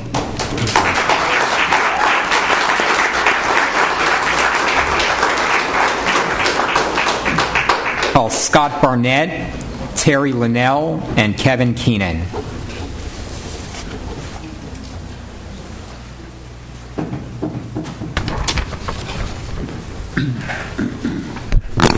Good afternoon. My name is, Scott Barnett, and I'm not nervous, just a little hoarse from a cold. I'm a parent of 2 daughters in San Diego Unified, and I'm an American citizen, and I'm proud of it. And you know what? I can't prove it to you, I have a driver's license, which I won't show you because its picture is embarrassing, but even that doesn't prove my citizenship. And I'm glad that in America, I don't have to carry a card around in my wallet that says I'm an American citizen or a copy of my birth certificate. This country is about freedom. Freedom to say, go, and be what you want. And this law, this proposal is un-American. And all true Americans who value freedom should know that. Why should this board take this up? Yeah, there's a lot of issues that a lot of us believe you're not dealing with. But there are issues which go beyond the pale of regular items and an issue of basic freedom and justice. This is one of them, and I do commend the board president for putting this motion forward and urge support for this resolution. And there are times like these where individuals, public officials, community leaders, and groups need to come out and say this is wrong. I grew up during the Civil Rights era when my mother was working hard to fight discrimination in housing and voting and other items, and it's hard to believe 50 years later that these issues, that there's laws being proposed that are actually going to discriminate and allow local law enforcement to question people based on the color of their skin, and that's a frightening idea. So thank you very much.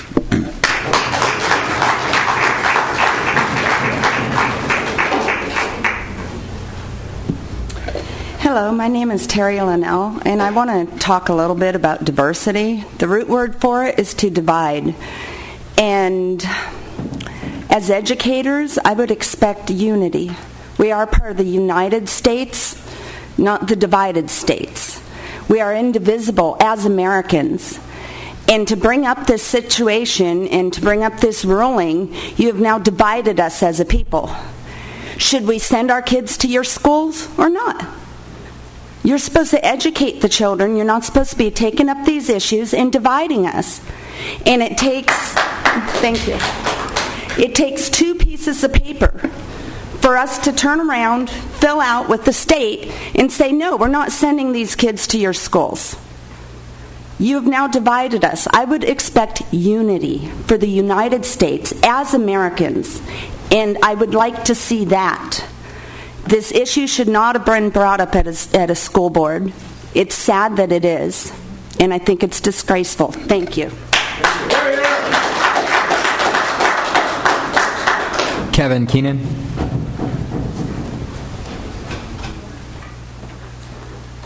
Good evening, members of the board. Thank you for hearing my remarks. My name is Kevin Keenan. I'm the executive director of the ACLU of San Diego and Imperial Counties. Our mission is to fight for individual rights and fundamental freedoms for all people. That includes all your fundamental rights and includes all people, including the Minutemen who are here in the audience tonight, whose free speech rights we spoke out on behalf of. And that's why we're so concerned about this Arizona law and why you, as representatives of the interests of students and family members in San Diego, are right to be acting responsibly. This is an exceptional law. This is an exceptional moment in our history. The Arizona legislature, perhaps to get attention, perhaps to spark national debate, has put at risk the fundamental rights of lots of people, not just immigrants and not just people of color. So we're concerned about the Fourth Amendment violations, the right to freedom of movement, the searches and seizures, and your right to be free to go about your business in San Diego. In Arizona, your right to not have to carry identification cards in order to pass freely. Because of the irresponsibility of the Arizona legislature in adopting this, it calls on all responsible people, especially neighbors to Arizona, to speak out and to say what happens in Arizona must stop in Arizona. Because be assured that this law has a risk of spreading and spilling over, and so we need responsible representatives to stand up in this historical moment and say, no, this can't happen here. And as having a special connection with Arizona, your family members and students need to know that the risks are very severe over there. I want to address some of the falsely named cleanup amendments that have been much talked about. As the Union Tribune described it today, today, these are mere window dressing. And in fact, as the Union Tribune editorial board said today, it creates the further risk of neighbors reporting neighbors. These falsely named cleanup amendments do nothing to improve the law, and I encourage your support for this resolution. Thank you. Thank you, Kevin. Okay, so we've got a motion on the floor that's been seconded for Dr. Evans' revised resolution. Mr. DeBeck. Sure. Well, it's a very controversial issue, as everybody knows, and my first reaction was, how many states have got laws that I'd object to, and should I have a resolution for all of them? And then my second thing was, I don't like this Arizona action at all. I mean, I really don't. It's nothing I believe in. And then the other question which people have been raising is it's my business at all? All those are issues that you have to face. And when I looked at this, I said, well, wait a minute. What's in this about this that I worry about the most, and that's the children. Okay? And if you will, I'd like you to put on my proposal, because I'm going to make a motion around it. And it's not to supplant your motion, but to add some language. And here's my point. The kids in Arizona that are citizens, that are minors, that were born in the country, that have a legal right to citizenship, deserve their families. And the real problem with the law for me is that it's possible for a kid in Phoenix to go to school in the 3rd grade and his sister in the 4th grade, and then to come home and find their parents gone because they've been deported. That's more important to me than all the other civil rights stuff you talk about, because my issue is around education and around children. And when I look at this, I could say I disagree. What if they said they didn't like Prop 13? What if they said they didn't like Prop 67 or Prop 8 or whatever? I would have told them, none of your business. But in this case, I think it is my business to talk about the effect of their rules on the children of Arizona and the children in any part of the country, because immigration law is a problem. Immigration law is a problem, and it's a federal problem. And while Arizona's brought this to our attention by doing stuff that's pretty dumb, the real issue for me is I need to have something done for the children. And so for me to vote on this and to be really comfortable in voting on it, I'd like to propose the add-on part that goes from whereas the San Diego Unified School District Board of Education supports the value of families in raising children and expects the U.S. government to help our citizen minors have family unity throughout their early years, and it's not in the national interest of the U.S. government to split up families. I want this, and I'm going to skip down. Now, therefore, be it resolved that the San Diego Unified School District Board of Education that we do hereby call upon the federal government for immediate relief for the families of these citizens by providing temporary visas for their undocumented parents until the minor U.S. citizens attain the age of 18. Now, for me, that's an action item. That's an item that says not only do we disagree with your law, but we also want something done about the issues for families and children in Arizona and elsewhere in the country, because it's possible it could happen in any other state.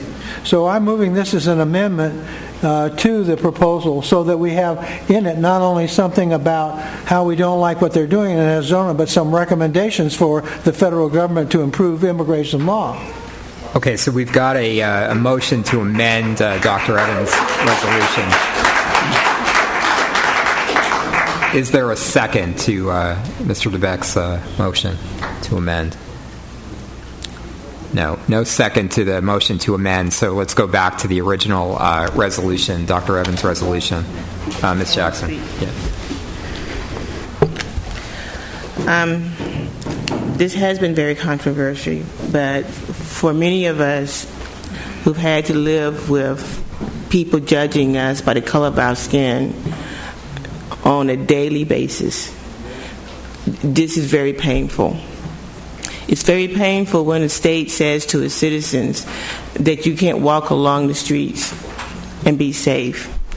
The city council took this up, and while I was there, I said we did go through a period of DWB, driving while black. And African American parents were afraid to let their children drive because they were fearful they would be pulled over and locked up. Now we're going into an area where we say WWB, walking while brown. That means kids cannot go out. Teenagers cannot be out. Adults cannot be out. Just walking. Someone can pick them up if they don't have papers. Now, those of us who go out and do many activities don't carry papers with us all the time, ID with us all the time. So it's not a law that is even healthy for our society. Now, we have been inundated with faxes and emails about this issue, many of them saying it is none of our business. But let me say this. We have to make it our business. Each and every person in this room has to make it their business. If no one speaks up, then this law will spread. People are fearful. And we understand in a time of economic crisis, people are going to be fearful and look for who they feel is the weakest. We cannot stand for that. We had people that stood up for women's rights. Some of them never got a chance to experience being free. We had many people that stood up for our slavery. Many of them never got a chance to be free. But for those of us that benefited from it, we can make sure that it doesn't happen to anyone else. And that's what this is about. Thank you.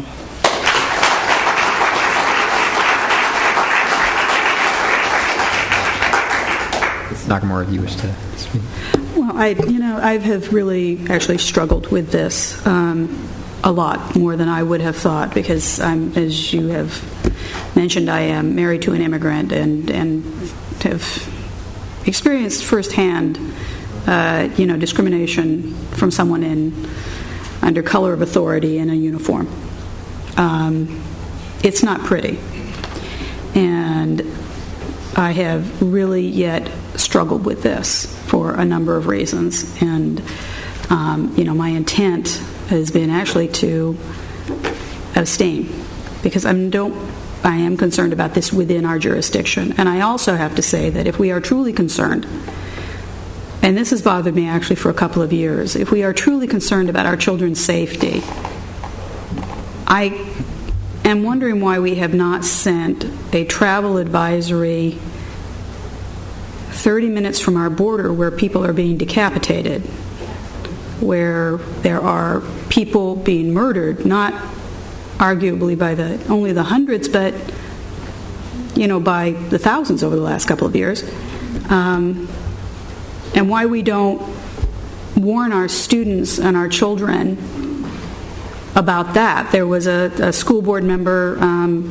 the Los Angeles area who was murdered in Mexico recently, and I understand Phoenix struggling with the kidnapping within their own, within their city. That's got to be a terrifying thing.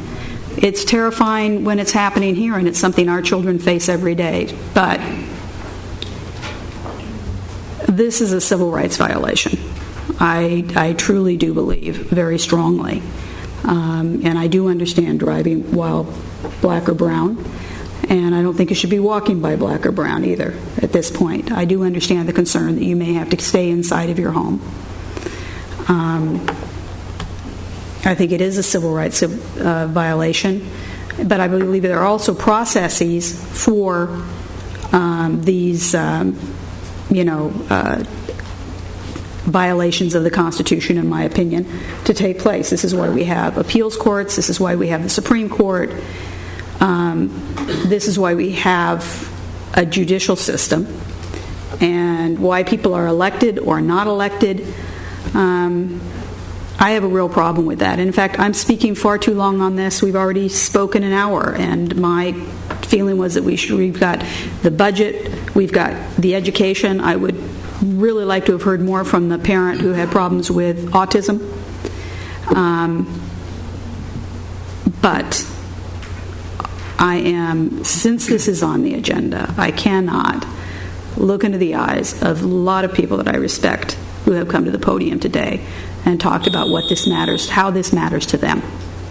I can't vote against it, and I can't even abstain. I have real concerns about this having been put on the agenda and about its effect, but I think it's a discussion that we're going to struggle with. There is a need for immigration reform in the United States, and I cannot in good conscience abstain once it's on the agenda, and I cannot certainly vote against it. So I've said my piece and what my concerns are, but again, this law stems in Arizona from real fears and real concerns, and it's wrong-headed, and it's the wrong approach, and it is a violation of civil rights, as frequently happens, as we know from the internment of the Japanese and during World War II, and other acts that have happened against people of color and just people in general when people are afraid. It's wrong-headed. I think that this law is, but I have real problems with this being on the agenda, and I certainly hope we're not going to, this is a little beyond our borders, in my opinion, but I'm going to vote for it. I spoke when we presented the resolution, but I just want to briefly comment. This definitely is an issue of civil rights. And as the persons entrusted with an educational institution, we do need to speak out against racism, and we do especially need to speak out against xenophobia. I do appreciate the fact that this has been a civil conversation tonight as we've brought up this issue. Obviously, there are members of us up here who feel very strongly about this.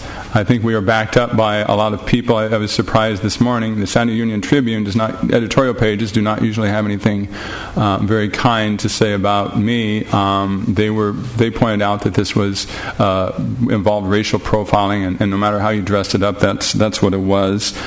We have a person in charge of the board who said that this law is also wrong-headed.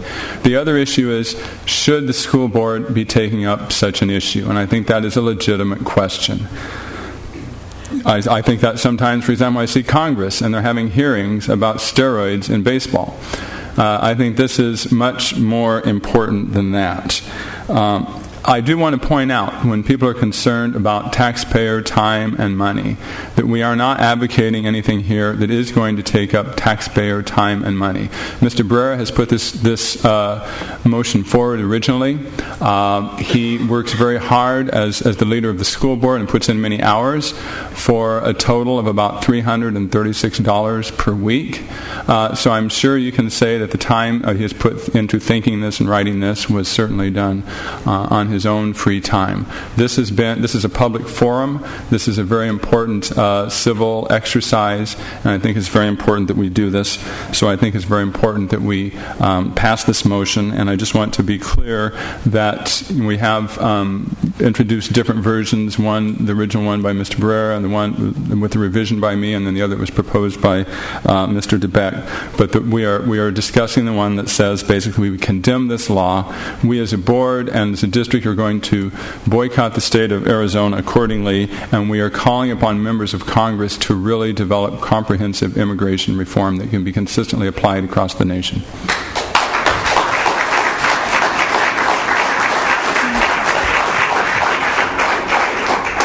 Well, thanks, and I especially appreciate the civility and the respectful tone of the discussion tonight. We've had a lot of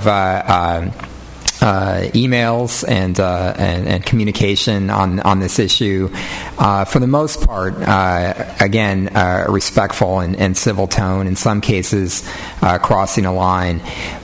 This is a divisive issue. I mean, I think Ms. Bowling, brought that up, and I understand and I'm sympathetic to the notion that especially right now, we need to pull together as a community and be unified and focus on investing in our public schools and not devastating our public schools. That is what our focus needs to be.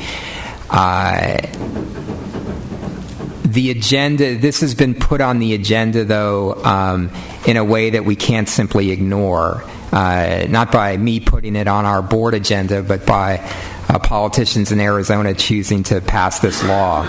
It's on the agenda.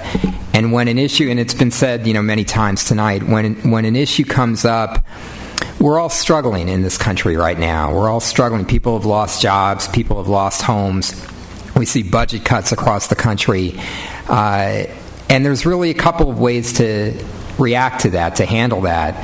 One is to do what they've done in Arizona, which reflects, I think, the more sorry parts of our own history as a country, and certainly which reflects some of the sorriest chapters in the history of this planet.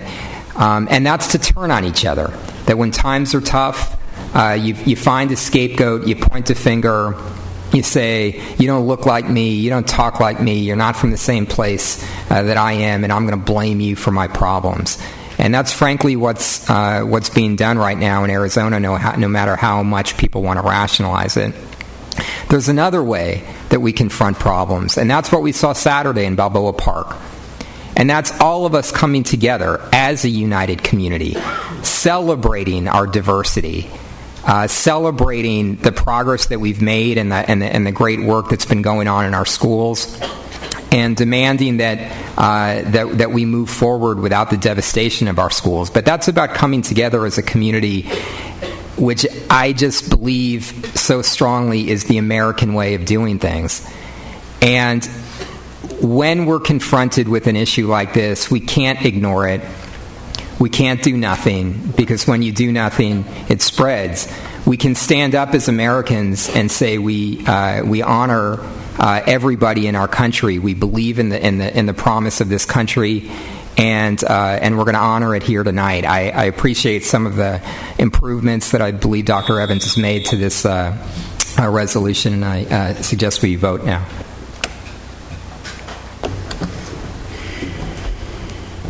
Yeah, I want to make a comment before I vote. All right. And I don't know if this would probably be the most historic time of voted for me in a long, long time, and I want to dedicate my vote to Alan Burson because I agree with him.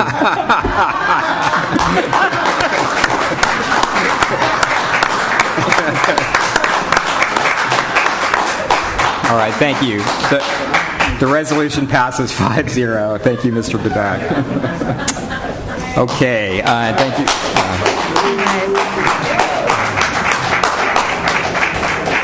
Okay, let's move on to item H, District Operations Monitoring. Our public hearing and adoption of a resolution in the matter of accepting parcel maps for Jefferson. Can we get a motion? So moved. So moved. Second. It's been moved and seconded. Please vote. Which one was that? That was the Jefferson parcel maps. H01, the Jefferson parcel maps. Okay, that's okay. Yeah. All right, I'll catch up. Okay, now let's move on to our H02, our operational expectation OE6 financial planning. Superintendent. President Barrera, this is a decision of the board to approve the interpretation indicators, some revisions you asked for in a workshop a few weeks ago for the OE6 financial planning.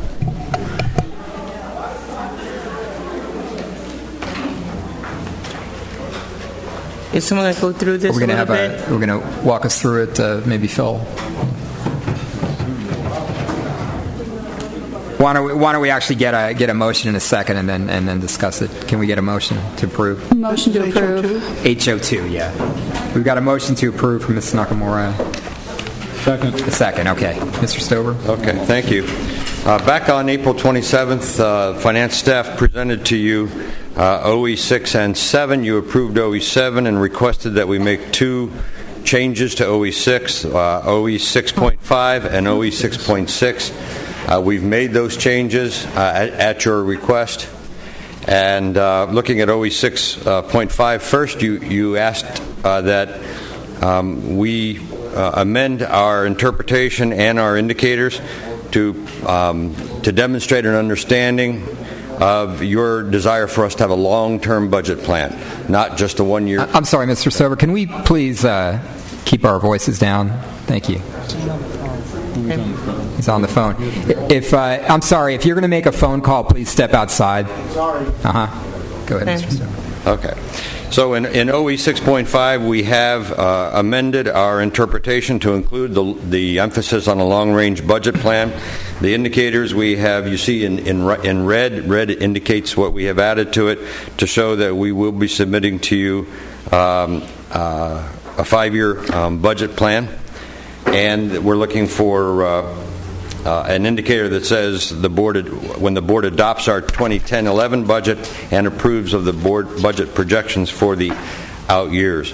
Number 6.6, you asked us to clarify that we were talking about longevity stipends that refer only when union contracts or when negotiations are accomplished that require them in a union or labor agreement. So you see the addition there. It says the budget will include a longevity stipend whenever such is included in employee contracts through the negotiation process.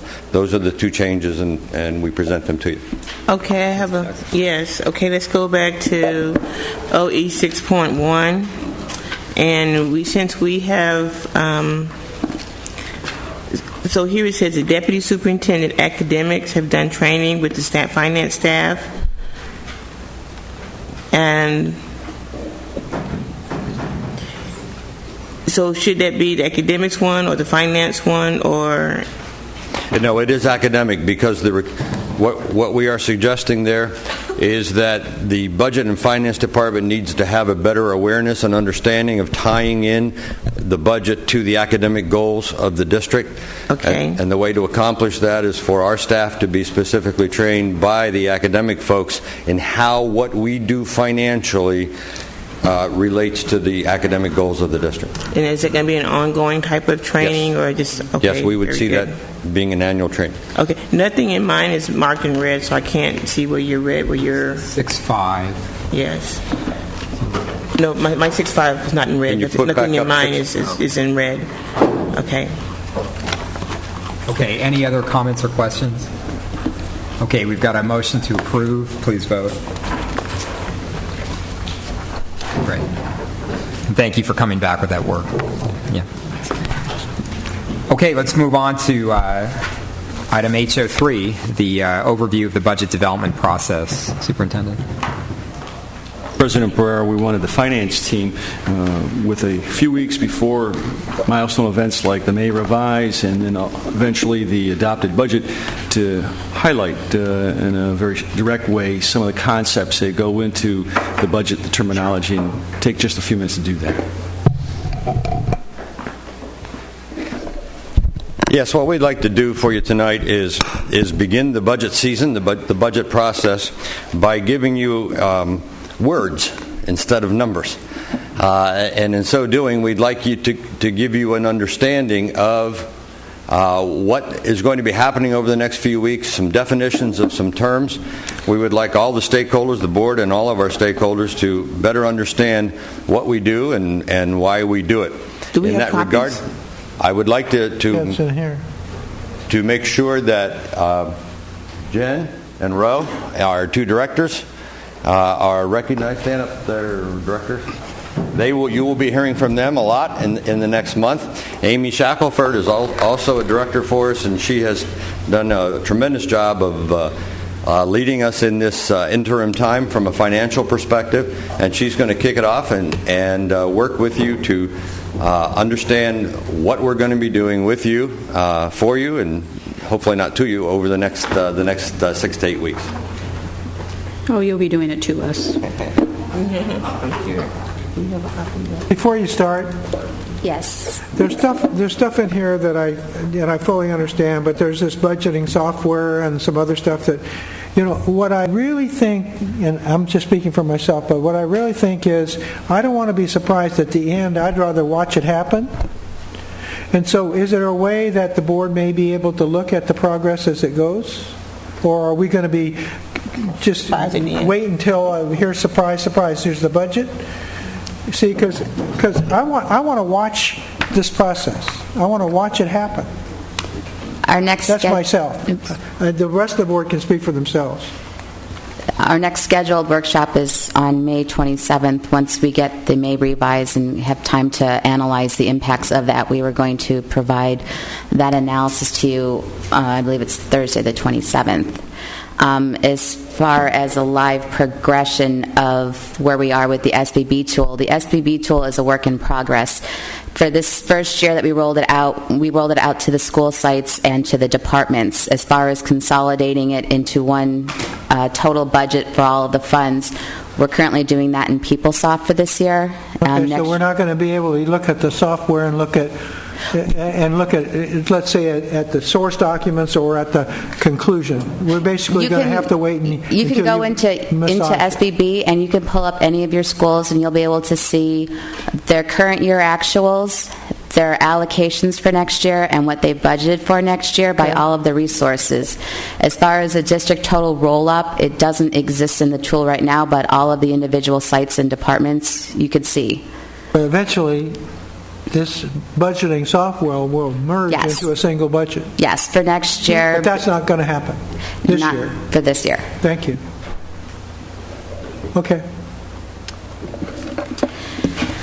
So there are two key critical components of the K-12 budget development. These components are budgets and projections. While they are similar in nature and sometimes used interchangeably, they are very different. A budget is an income and a spending plan. It is based on fully funding all planned district expenditures. This includes all active positions within the district, whether they are filled or whether they are vacant. In addition, all non-salary personnel costs such as utilities, contracted services, maintenance, and supplies are included. It is based on our best estimates and calculations of our revenue from a variety of sources. In reality, both our income and expenditures will most likely change over the course of the year. Our budget, however, is our plan. It is more than a forecast and less than a certainty. We base it on the best information that is available to us as of the May revise from the state. We are currently developing a budget for 2010-11 based on the latest revenue projections and assumptions that we have been given from the January proposed budget. In addition, we are building a projection of what we will be spending for 2011-12 and 2012-13 using these same assumptions. Sometime around May 14th, we will receive an update to our state revenue and expense assumptions via the governor's May revise. We will then update the proposed 2010-11 budget for any assumption changes and incorporate these changes into the projections for the 2 out years. On June 8th, we will have a first reading of the budget. At this time, the board will review the current year proposed budget and take action to balance any deficit in the out year projections. On June 22nd, we will then have a second reading and an adoption of the proposed budget. At this point, all 3 years will be balanced. Once the budget is approved by the board, sometime prior to June 30th, it will then become the adopted budget and is submitted to the county office for approval. This then becomes our baseline going forward. Any changes that occur after July 1st will then become the adjusted budget. We will always reference the adopted budget as our original baseline, but we will compare our actuals to our adjusted budget, as we regularly add and change our revenues as we receive updated award notifications from external agencies. When the state approves the budget after July 1st, we will incorporate those impacts into our adjusted budget. Our adopted budget will not be modified. A projection, on the other hand, is a forecast of what our expenditures or revenues are estimated to be at a point in time. It is using a set of assumptions based on current spend projections or based on current revenue assumptions received from the state, from the feds, and from local funding agencies. An example of a trend assumption is our vacancy rate. At any point in time, we have a number of vacant positions. When we develop a projection, we estimate the salary cost of our current staffing levels plus an assumption for filling a certain level of vacancies. This differs from the budget, as the budget includes salary dollars for all active and approved positions, regardless of whether it is filled or it is vacant. An example of the difference between a budget and a projection is included on the PowerPoint. For instance, a full-time position, we would budget that salary for the entire year. If that employee resigns halfway through the year, the half of the salary that she is not at the district is not counted in the projection, but we do not modify the budget. If an hourly is used part-time while the new staff is recruited, the projection would be modified to include the 6 months' salary of that employee plus any part-time hours incurred while filling that position. So that projection could, in essence, be different from the budget for that salary for that employee. Okay. Are we going to comment on this later? No, go ahead. No. Yeah, I have been, this isn't really what we wrestle with most of the year. Yes. Okay, and so I think it's very confusing to the public to understand that. Usually what we are up here wrestling with and struggling with is our proposed budget, right? Depending on the time of year, it could be projection or it could be proposed budget. Exactly. It could be a projection. I mean, the first interim and the second interim are part of that, you know, but that's really what we struggle with. Everything you're presenting here, we don't really too much concern ourselves with in comparison, right? That's your job. And when there's an issue where we're not spending money the way we thought we were going to be spending money, you bring that to our attention and we make adjustments where we have to, right? Yes. But I think that if we're talking about budget development, that's really not reflected here, because we should have first in this should be a proposed budget, and somewhere in here you should recommend the first interim and the second interim ought to be identified, I think. Yes. And then the adopted budget, and then an adjusted budget as the legislature takes its own sweet time trying to decide whether and how it's going to budget the money in Sacramento. And possibly the first interim and second interim kind of sweep into that a little bit too, even later, at least the first does. But then the actual budget and then the audited actuals. Isn't that the real timeline? Yes. And I don't know where this is going to be used, but I think that's a more helpful timeline, because what people see when we're talking about the budget, with your professional hat on, when you're wearing your little green visor up there on the third floor, that's the audited actuals or the adjusted budget, or whatever. So don't you think we should make an adjustment if we're talking about budget development? Because this is pretty much budget already cooked and served. Yes. What we wanted to present today was just to clarify some of the terms that are used and the assumptions that go into, because one of the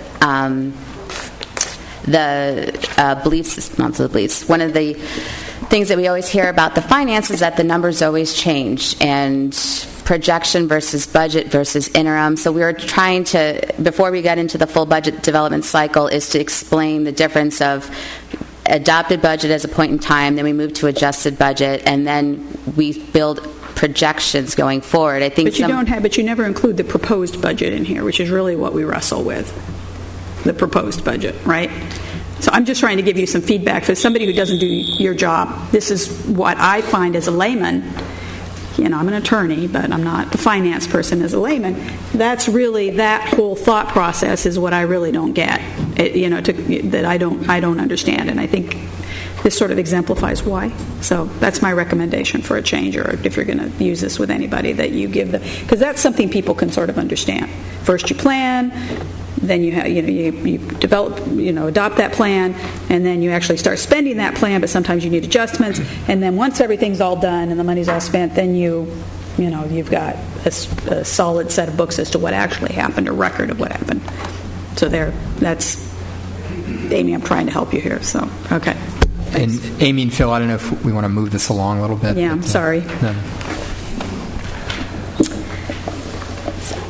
So some additional terms that we wanted to clarify. Oh, thank you. Is the SBB tool. The SBB is the new technology that we've implemented this year. It is an online web-based tool that sites will have the ability to go in and budget for all of their resources and all of their FTE. And in addition, next year, there will be additional functionality that they will be able to incorporate their SPSA, their single plan for student achievement. One short question. This is Proxient? Yes. Okay. All right. The SACS code. In addition to the California SACS, the SACS code is a standardized account code structure that is required by California for all K-12 districts. It is used consistently across all the districts, and our SBB tool incorporates that. This enables the state to be able to roll up all of the various district budgets into one consolidated view, and it also provides uniform structure so that they can analyze and do comparison between the districts. Multi-year projections. The interim reports are a projection of our current year estimated expenditures and also a projection of 2 additional years. The interim reports must include a certification of whether or not the district is able to meet its financial obligations. The certifications are classified as positive, qualified, or negative. A positive certification is assigned when the district will meet its financial obligations for the current and 2 subsequent fiscal years. Qualified certification is assigned when the district may not meet its financial obligations for the current or 2 subsequent fiscal years. A negative certification is assigned when a district will be unable to meet its financial obligations for the remainder of the current year for the subsequent fiscal year. Anomalies are something that we track from a budget perspective and from a projection perspective. Anytime that we have changes to the revenue or expenditures, we bring that to the attention of the board and to cabinet so that we always have clear visibility on those items that we are either monitoring or have resolved or need to incorporate into our projections, whether current year or future year. Slide 4, is an example of our anomaly list. We would provide the various items that we are monitoring and then break out between whether they were impacting in the current year or in any future years. And then if we have any items that we are still monitoring and resolving based on the February 23rd board actions that were voted on to help close the proposed budget for 2010-11. Next slide. The year-end. Amy, can I interrupt just a second? Sure.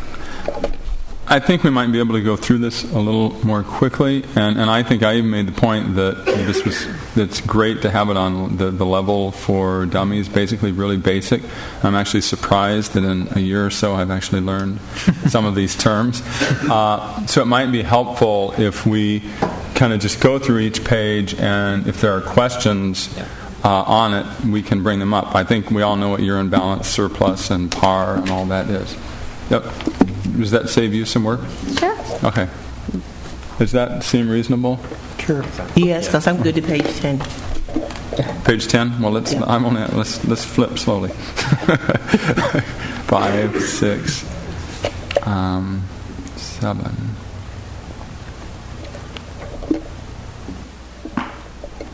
Where are we? 7? Well, let's just comment like on 7. Okay. If you could comment on that would be worthwhile. I got a question on 7 too. Okay, good. So this is an area that has lots of confusion. We have several different ways that we report out on positions, particularly in vacancies. Vacancies are usually reported out in two different ways. If you ask a finance person how many vacancies we have at the district, the finance person will go into PeopleSoft and they pull a position report that has all of our budgeted positions and all of our filled positions. And the difference of those two data points are what we consider our vacancies, because we have budgeted dollars to cover all of our positions. If you ask HR how many vacancies that we have, they have two ways of providing that data. One, they could also go into PeopleSoft and pull a budget versus filled report. Another way that they track vacancies are by the PARs, or personnel action requests, that are submitted by departments and schools. Each time an employee leaves, it is the site or the department's responsibility to submit a termination PAR, so that it signifies to payroll and to HR to start the termination process. It also helps alleviate some of our overpayments that we may have if there's not timely notification to HR and to payroll that the employee has left. It also signifies to HR that there is a position that needs to be filled, or that they are requesting that it be filled.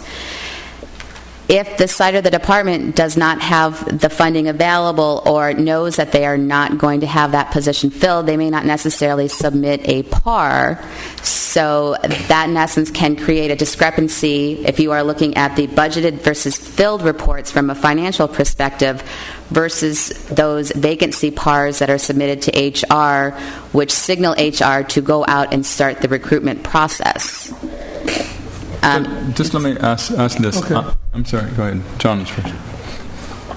How often are those two reconciled? Because that's the big issue for us. Right. I mean, I honestly feel like with all the automation that we're talking about, all the different software that we're running, the least we could do is have them talk to each other and come up with an exception report that says, okay, the personnel department has a certain vacancy data, and HR or finance has another, and I want to see why. I don't want to see say we can't give you the information. What I want to know is what's vacant and what's the difference between the two reports, because I can figure out, if they're regularly different, that there's some kind of trend.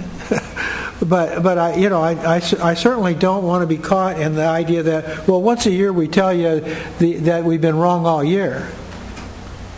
That's not going to work for me. Right. Okay. That's related, just to follow up on my question, which is basically to be able to, on May 11th, 2010, to go in the morning and say, let's just take teachers, not all the employees, but just to simplify it. How many teaching positions are there in the district today that are filled? And, it's 7,367. And then how many of those positions are vacant? And how many of those are being filled by temporary hourlies? Do we have the sophistication just to be able to know on a daily basis, because that's what we're dealing with for next year when we're changing the number of teachers we're going to have. We want these real numbers. Would that be able to be done on May 11th? We have two different reports right now. One, we have an hourly report, and one we have what we call our monthly position control report. The monthly position control report we can provide to you today, that will list all of our budgeted positions by department, by division, and then which of those positions are filled. And so that you would be able to see that we currently have, I want to say, 689 budgeted vacancies, and that is the net of all of your vacant positions and your over-allocated positions. Something that we are working on improving is the incorporation of those hourly or long-term people that are filling those monthly budgeted vacancy positions. Currently, the two are not connected, but that's something that we're working on as we improve our position control process. It seems like for the most part, the finance definition of a vacancy makes more sense to me. So you've got a budgeted position, and minus the budgeted positions minus the filled positions. That tells us how many vacancies we've got. The PARS seems to be when we are moving forward to fill that vacancy. Correct. That's what the PAR puts in motion, but that doesn't. We can have vacancies that there's been no movement made to fill, especially when we're in a hiring freeze, type of situation. Yeah. President Barrera, you're right. The PAR system is a action system for the Human Resources Department to act on. And PARs are not necessarily just for hiring, but it triggers actions for adjusting Don't they have to be cleared through finance before they're ever issued? In order for a PAR to be approved, it has to be submitted against a valid position number. Right. If the position is not approved or does not have budget in it, it will not be moved to the next step in the approval process. And then would you be able to say there are 689 vacant positions? Would you be able to look in and say this is how many are currently being filled by hourlies, and this is how many are empty, and then again maybe another thing, and this is how many are on the verge of being filled by a PARS? Would that information be available? It would require merging two reports into one. They are currently available, but in separate databases. Okay, so if I were to ask that question, how long would it take to merge that information? Like an hour later? I'm just trying to... Or like a day and a half. It would, yes. The analysts right now are working 12 hours a day to I don't know what's involved, so I'm just trying to... But yeah, in theory, it could be within 2 days, a day or two, depending on the workload of the third floor. Okay, thank you.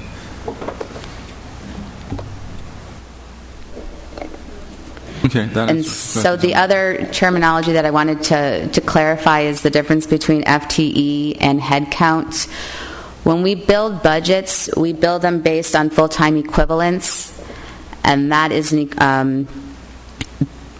basically you could have a person that works full-time and they would be considered 1.0 FTE. If you have a person that works half-time, then they would be considered 0.5 FTE. So sometimes the confusion revolves around if you're counting the number of names versus the FTE that's budgeted for that person. So you could have 10 people, and if they all worked half-time, then you would only have 5 FTE that represents those 10 people. And so that's one of the disconnects when pulling data is the requester, when they ask for that criteria, are you looking at positions or are you looking at the full-time equivalent? So I just wanted to mention the difference of those two.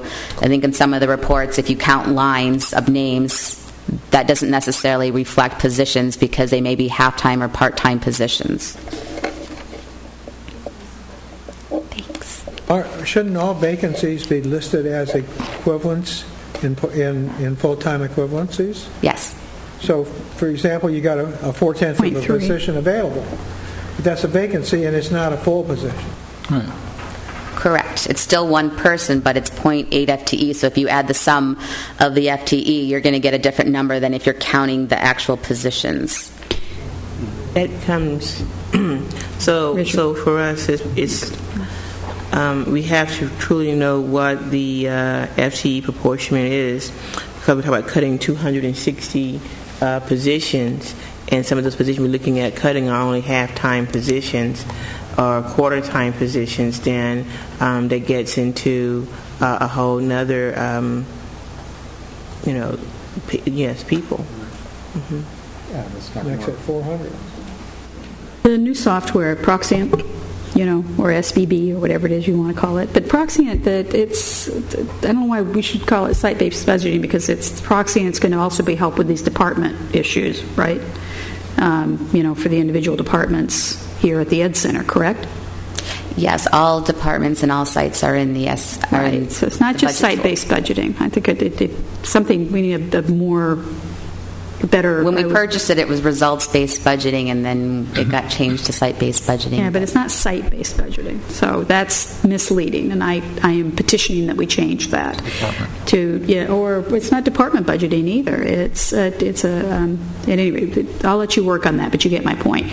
My other issue with regard to that, though, is isn't that going to help as far as because it's always a struggle to separate those things out. I've over the years become comfortable with the idea. I know that if we're talking 250 FTE, that's a lot more than 250 people usually. In particular positions that may not be the case, but with many, particularly among classified, that's frequently more than 250 people. But is it going to be, but we're never able to get the answer on that, the head count, so to speak. When we put Proxion in place, the software program, is that going to help give us those numbers more clearly? Do you know? Yes, because in the tool you will see the employee names, and so you'll know the principal or the manager will go into each person's name and modify their FTE. But I'm talking about what they're doing out there is one thing, but I'm talking about when we are here at the board trying to make these decisions. You'll be able to generate a report that will give us FTEs and head count, right? Yes. Okay. That's part of the reason we went to the one-to-one conversion on the positions so that we could clean up all of them, not the many-to-one or not knowing how many people are sitting on a position. Maybe I want to make sure that there's not two records. There's one record. The access from the site or the access from the central office, but the data is all the same common data. That's why it's web-based, right? Yes. Okay, so that we're talking about real-time results. If we pull a report on a given day, that's got all the site data in it. Yes. Because that's the only way they can make the changes is by going to the main database to do it. Yes, and in the past we did it in Excel, and you had to have macros to strip the data. Yes. But just to clarify, for example, the legal department, which is not at a site or what I prefer to call a school, the legal department would also be part of this. And so you would be able to, so it's not accurate to just say, site-based budgeting. I think although that's a very important goal, I'd just as soon also be able to know what the budget of the Board of Education is, at a glance that's comprehensible. So, okay. Amy, why would we, just looking at your last bullet down there, why would we not encumber hourly expenses? For hourly employees, since they are not necessarily on a regular schedule, we can't pre-encumber like a monthly salary person. So we rely on when the folks turn in their timesheets or the visiting teachers and they get called out by the SAM system, we can, when we put that time into time and labor, then it'll book a liability. But if you have someone who doesn't submit their timesheet right away because they're kind of holding, I call it the summer paychecks, then we could have an increased liability in the month of June as those folks that might be, that may be 10 or 11 month, all turn in their spreadsheets or the timesheets. Any way to improve that? We are doing regular notification to sites. One of the improvements that we're looking at doing is meeting with the sites in those departments for anyone that does have timesheets turned into June and they are for a prior period, to meet with them and have an accountability so that we're not holding these timesheets. It has gotten better in the last couple of years, but it's something that it still continues to be a work in progress. Okay. We've got a few more items on the agenda tonight, so if we could wrap this up really quickly.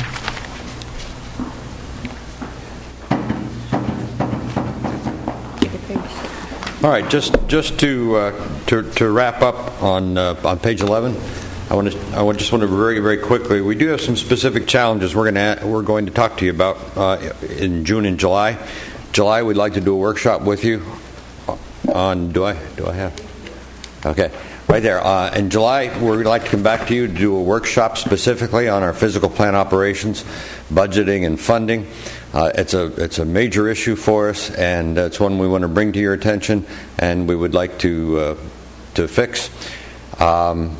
We've talked about. My question is, why July? I'm sorry? Why July? If it's critical, we need to fix it. Why not before then? Why not before we approve our budget? I mean, it's fine with me. I mean, I'm just asking the question. I didn't know why you had picked July. Yeah, we picked July because we would be done with the budget process. We plan on implementing strategies in next year's budget to remedy the problem, but we want to make you aware of what the problem has been, what the challenges are, and to make sure that as we go forward that it's fixed. We can certainly do that prior to the budget section if you'd like to add that to a workshop. I would think we would want to. I think I just heard you say that we would approve the budget and then we would have a workshop to fix some of the items in the budget. Yeah. You're absolutely right. Okay. We would be happy to do that prior, because that is a constant annual situation for us.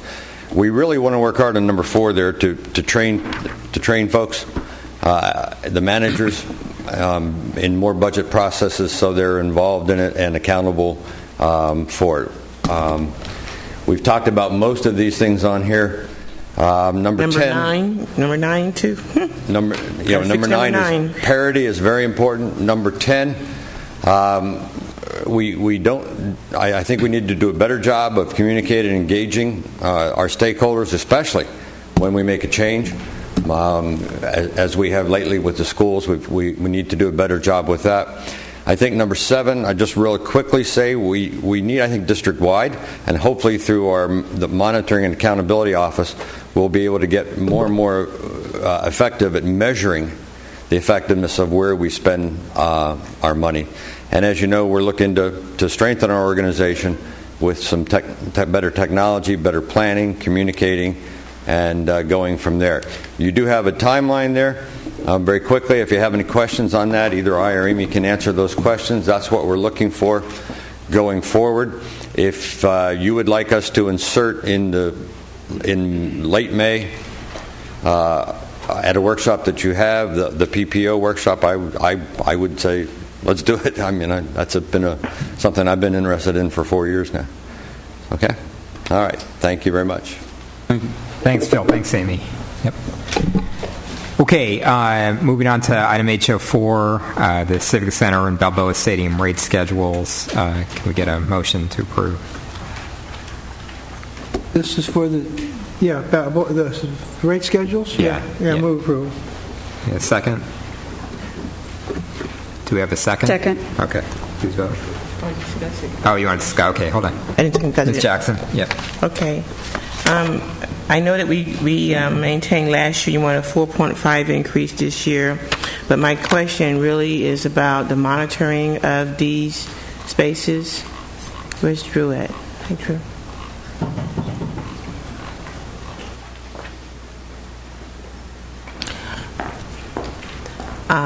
How do we ensure that the public that wants to use our facilities are aware that they're available? And I think that's the issue that keeps coming up time and time again. And we need to have a way of ensuring that they know when things are available and how they can access those things. And what falls into what category? Just very briefly, please.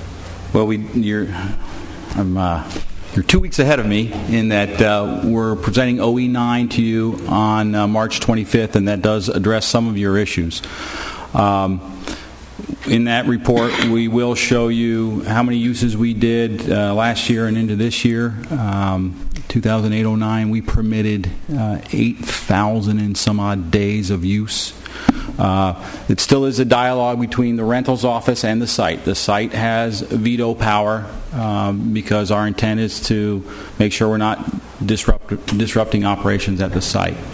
Within the OE9 report, and I don't have the number with me, but we will show you how many requests to use the site we denied, or the site denied. So we do go through a process that way.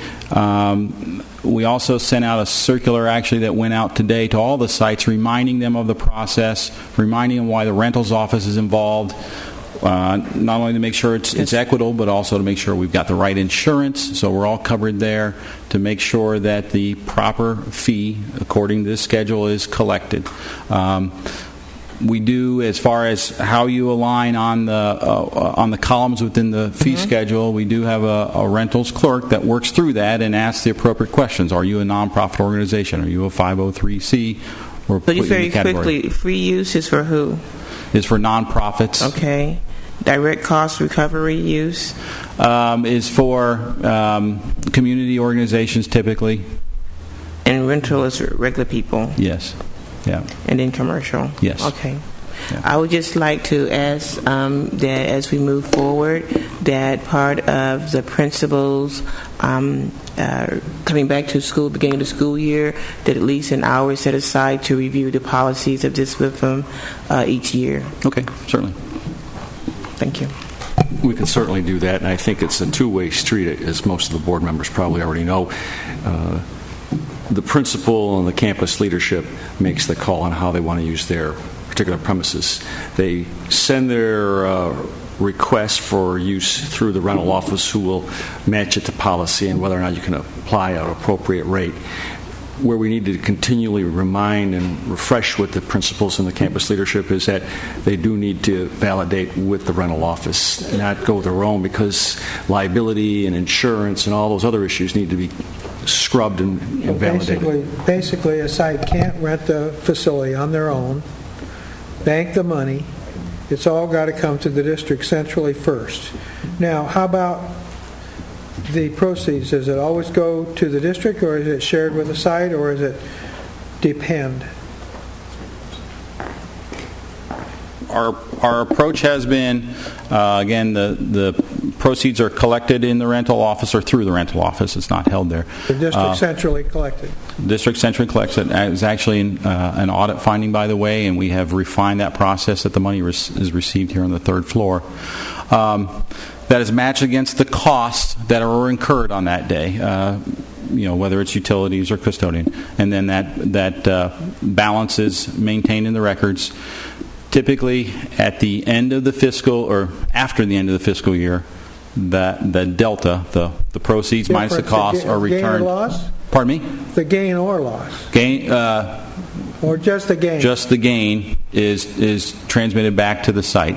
There was a delay this year, handing back last year's proceeds just as they were working through all the budget dynamics. But to the best of my knowledge, it has consistently happened after the close of the fiscal year.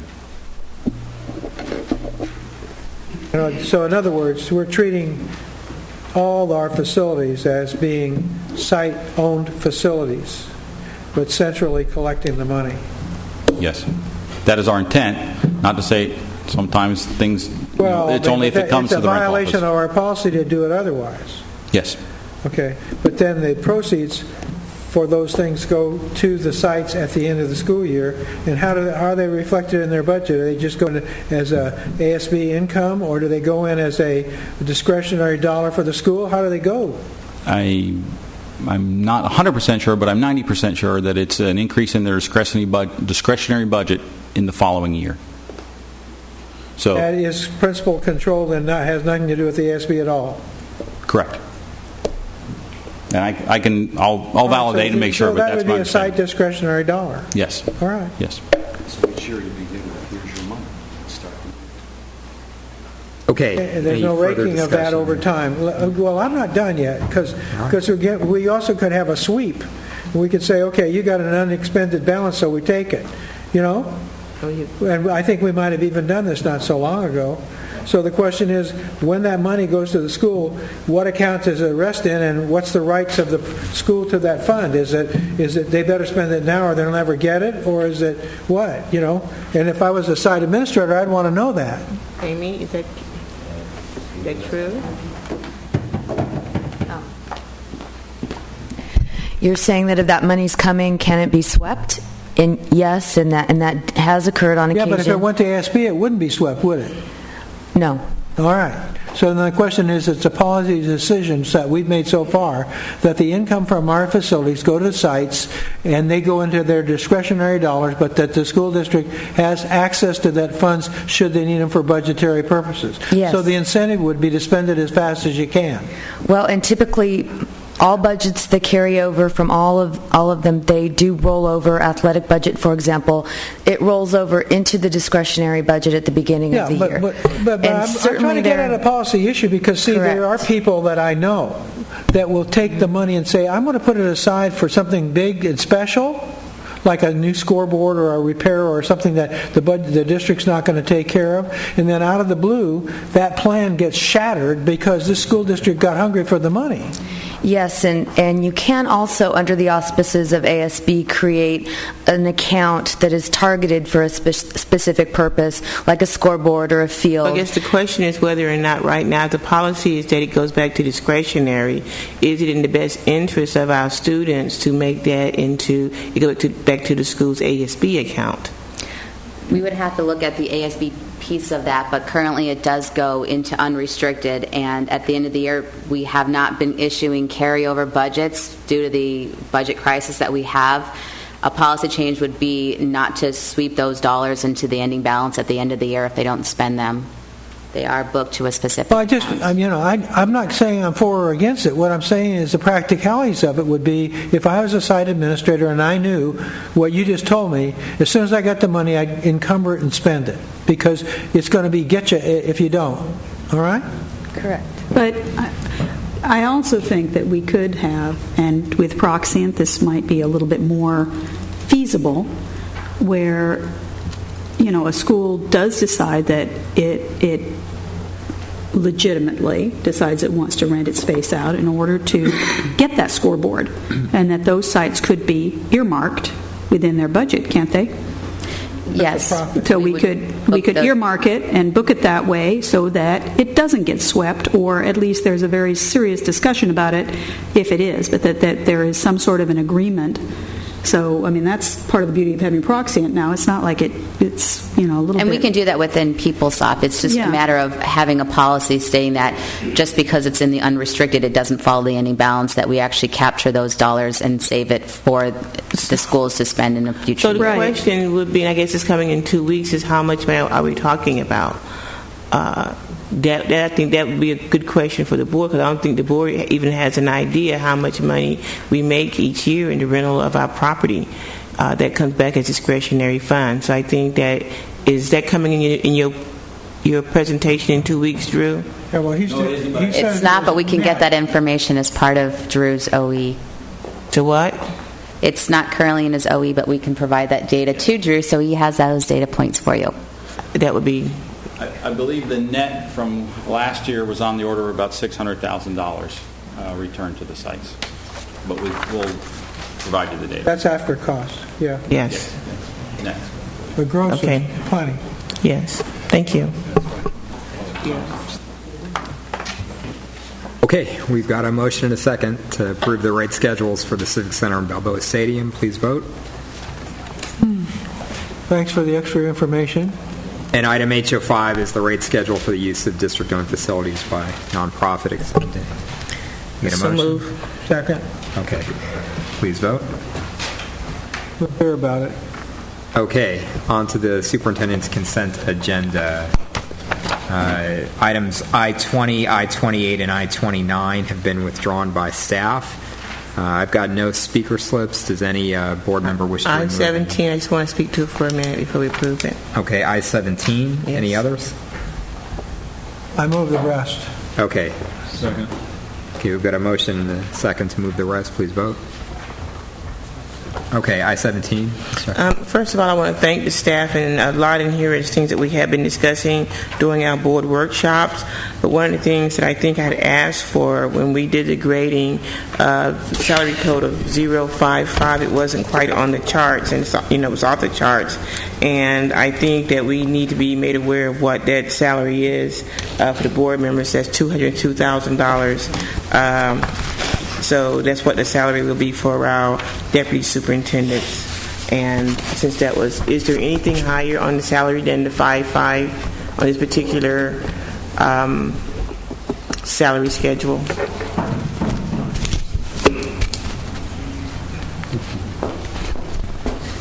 Unfortunately, I don't have a salary schedule with me, so I can check to see what would be the step that's highest in the 055. Okay, because I think what we saw was like 40 something, and then we got one that said just at 5.5. I'd like to know if we are making them higher, and I think that if we do make them higher, that should come to the board for an action before it is actually implemented. Sure. So that we are very clear that we are adjusting the schedules. Okay. I can provide you what the range would be for that particular salary grade, and then make sure that anything that's negotiated outside of that goes through board approval. Okay, yes. I mean, I'm going to approve this. I'm just concerned that the one I asked for initially didn't go as high as 5.5, and if you're going to make them that go that higher or higher, it should come to the board to be approved before we see it in document to approve it as two people's salary. Well, there's another question: is these estimated annual salaries midpoint in a 5-point scale, or are they a single salary item or not?